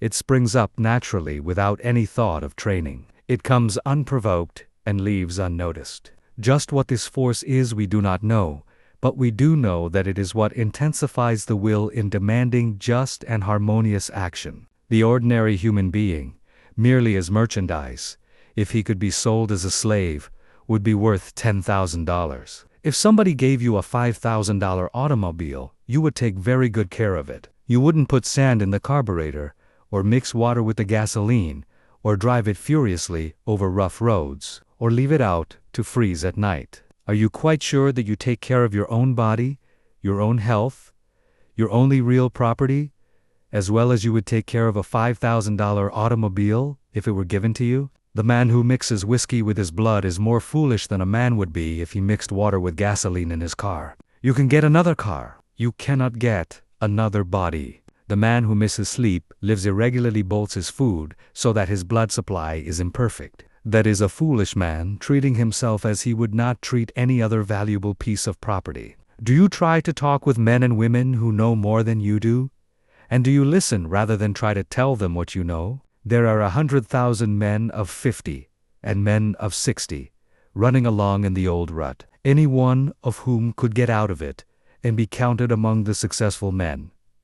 If only the spark could be found to explode the energy within them now going to waste. Each man must study and solve his own problem. Lesson XX Concentration Reviewed. In bringing this book to a close, I again want to impress you with the inestimable value of concentration, because those that lack this great power, or rather that fail to develop it, will generally suffer from poverty and unhappiness, and their life's work will most often be a failure, while those that develop and use it will make the most of life's opportunities. I have tried to make these lessons practical, and I am sure that many will find them so. Of course, the mere reading of them will not do you a great deal of good, but if the exercises are practiced and worked out and applied to your own individual case, you should be able to acquire the habit of concentration in such measure as to greatly improve your work and increase your happiness. But remember, the best instruction can only help you to the extent to which you put it into practice.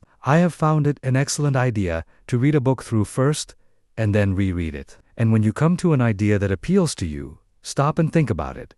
Then, if applicable to you, repeat it over and over, that you will be impressed by it. In this way, you can form the habit of picking out all the good things you read, and these will have a wonderful influence on your character. In this closing chapter, I want to impress you to concentrate on what you do, instead of performing most of your work unconsciously or automatically, until you have formed habits that give you the mastery of your work and your life powers and forces. Very often the hardest part of work is thinking about it. When you get right into it, it does not seem so This is the experience of many when they first commence to learn how to concentrate. So never think it a difficult task, but undertake it with the I will spirit, and you will find that its acquirement will be as easy as its application will be useful. Read the life of any great man, and you will generally find that the dominant quality that made him successful was the ability to concentrate. Study those that have been failures, and you will often find that lack of concentration was the cause. One thing at a time, and that done will, is a good rule, as I can tell. All men are not born with equal powers, but it is the way they are used that counts. Opportunity knocks at every man's door. Those that are successful hear the knock and grasp the chance. The failures believe that luck and circumstances are against them. They always blame someone else instead of themselves for their lack of success. We get what is coming to us, nothing more or less. Anything within the universe is within your grasp. Just use your latent powers, and it is yours. You are aided by both visible and invisible forces when you concentrate on either to do or to be. Everyone is capable of some concentration, for without it, you would be unable to say or do anything. People differ in the power to concentrate, because some are unable to will to hold the thought in mind for the required time. The amount of determination used determines who has the strongest will. No one's is stronger than yours. Think of this: whenever you go against a strong opponent, never say, "I can't concentrate today." You can do it just the minute you say, "I will." You can keep your thoughts from straying, just the same as you can control your arms. When once you realize this fact, you can train the will to concentrate on anything you wish. If it wanders as your fault, you are not utilizing your will. But don't blame it on your will and say it is weak. The will is just the same, whether you act as if it were weak or as if it were strong. When you act as if your will is strong, you say, "I can." When you act as if it were weak, you say, "I can't." It requires the same amount of effort in each case. Some men get in the habit of thinking, "I can't," and they fail. Others think, "I can," and succeed. So remember, it is for you to decide whether you will join the army of "I can" or "I can." The big mistake with so many is that they don't realize that when they say "I can't," they really say, "I won't try." You cannot tell what you can do until you try. Can't means you will not try. Never say you cannot concentrate, for when you do, you are really saying that you refuse to try. Whenever you feel like saying, "I can't," say instead, "I possess all will and I can use as much as I wish." You only use as much as you have trained yourself to use and experiment to try. Before going to bed tonight, repeat, "I am going to choose my own thoughts and to hold them as long as I choose. I am going to shut out all thoughts that weaken or interfere, that make me timid. My will is as strong as anyone's else." While going to work the next morning, repeat this over. Keep this up for a month and you will find you will have a better opinion of yourself. These are the factors that make you a success. Hold fast to them always. Concentration is nothing but willing to do a certain thing. All foreign thoughts can be kept out by willing that they stay out. You cannot realize your possibilities until you commence to direct your mind. You then do consciously what you have before done unconsciously. In this way, you note mistakes, overcome bad habits, and perfect your conduct. You have at times been in a position that required courage, and you were surprised at the amount you showed. Now, when once you arouse yourself, you have this courage all the time. And it is not necessary to have a special occasion reveal it to you. My object in so strongly impressing this on your mind is to make you aware that the same courage, the same determination that you show at certain exceptional times, you have at your command at all times. It is a part of your vast resources. Use it often and well in working out the highest destiny of which you are capable. Final concentration instruction. You now realize that, in order to make your life worthy, useful, and happy, you must concentrate. A number of exercises and all the needed instruction has been given. It now remains for you to form the highest ideal that you can in the present and live up to that ideal and try to raise it. Don't waste your time in foolish reading. Select something that is inspiring, that you may become in rapport with those that think thoughts that are worthwhile. Their enthusiasm will inspire and enlighten you. Read slowly and concentrate on what you are reading. Let your spirit and the spirit of the author commune, and you will then sense what is between the lines, those great things which words cannot express. Pay constant attention to one and one thing only for a given time, and you will soon be able to concentrate. Hang on to that thought ceaselessly until you have attained your object. When you work, let your mind dwell steadily on your task. Think before you speak and direct your conversation to the subject under discussion. Do not ramble. Talk slowly, steadily, and connectedly. Never form the hurry habit, but be deliberate in all you do. Assume static attitudes without moving a finger or an eyelid or any part of your body. Read books that treat of but one continuous subject. Read long articles and recall the thread of the argument. Associate yourself with people who are steady, patient, and tireless in their thought, action, and work. See how long you can sit still and think on one subject without interruption, concentrating on the higher self. Father Time keeps going on and on. Every day he rolls around means one less day for you on this planet. Most of us only try to master the external conditions of this world. We think our success and happiness depends on us doing so. These are of course important, and I don't want you to think they are not. But I want you to realize that when death comes, only those inherent and acquired qualities and conditions within the mentality, your character, conduct, and soul growth will go with you. If these are what they should be, you need not be afraid of not being successful and happy, for with these qualities, you can mold external materials and conditions. Study yourself. Find your strong points and make them stronger as well as your weak ones, and strengthen them. Study yourself carefully, and you will see yourself as you really are. The secret of accomplishment is concentration, or the art of turning all your power upon just one point at a time. If you have studied yourself carefully, you should have a good line on yourself, and should be able to make the proper interior. Remember, first, last, and always, right thinking and right living necessarily results in happiness, and it is therefore within your power to obtain happiness. Anyone that is not happy does not claim their birthright. Keep in mind that someday you are going to leave this world, and think of what you will take with you. This will assist you to concentrate on the higher forces. Now start from this minute to act according to the advice of the higher self in everything you do. If you do, its ever harmonious forces will necessarily ensure to you a successful fulfillment of all your life purposes. Whenever you feel tempted to disobey your higher promptings, hold the thought,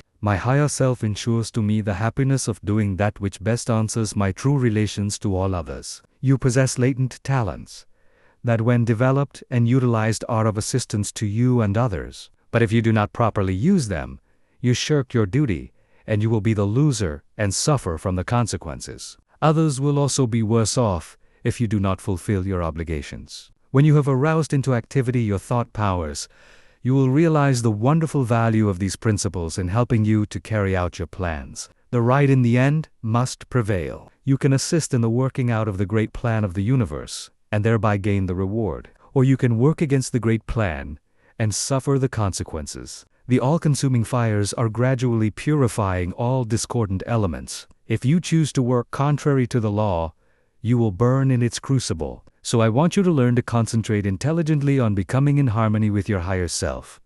Hold the thought, "I will live for my best. I seek wisdom, self-knowledge, happiness, and I act from the higher self. Therefore, only the best can come to me." The more we become conscious of the presence of the higher self, the more we should try to become a true representative of the human soul in all its wholeness and holiness. Instead of wasting our time dwelling on some trifling external quality or defect, we should try to secure a true conception of what we really are, so as not to overvalue the external furnishings. You will then not surrender your dignity or self-respect when others ignorantly make a display of material things to show off. Only the person that realizes that he is a permanent being knows what the true self is.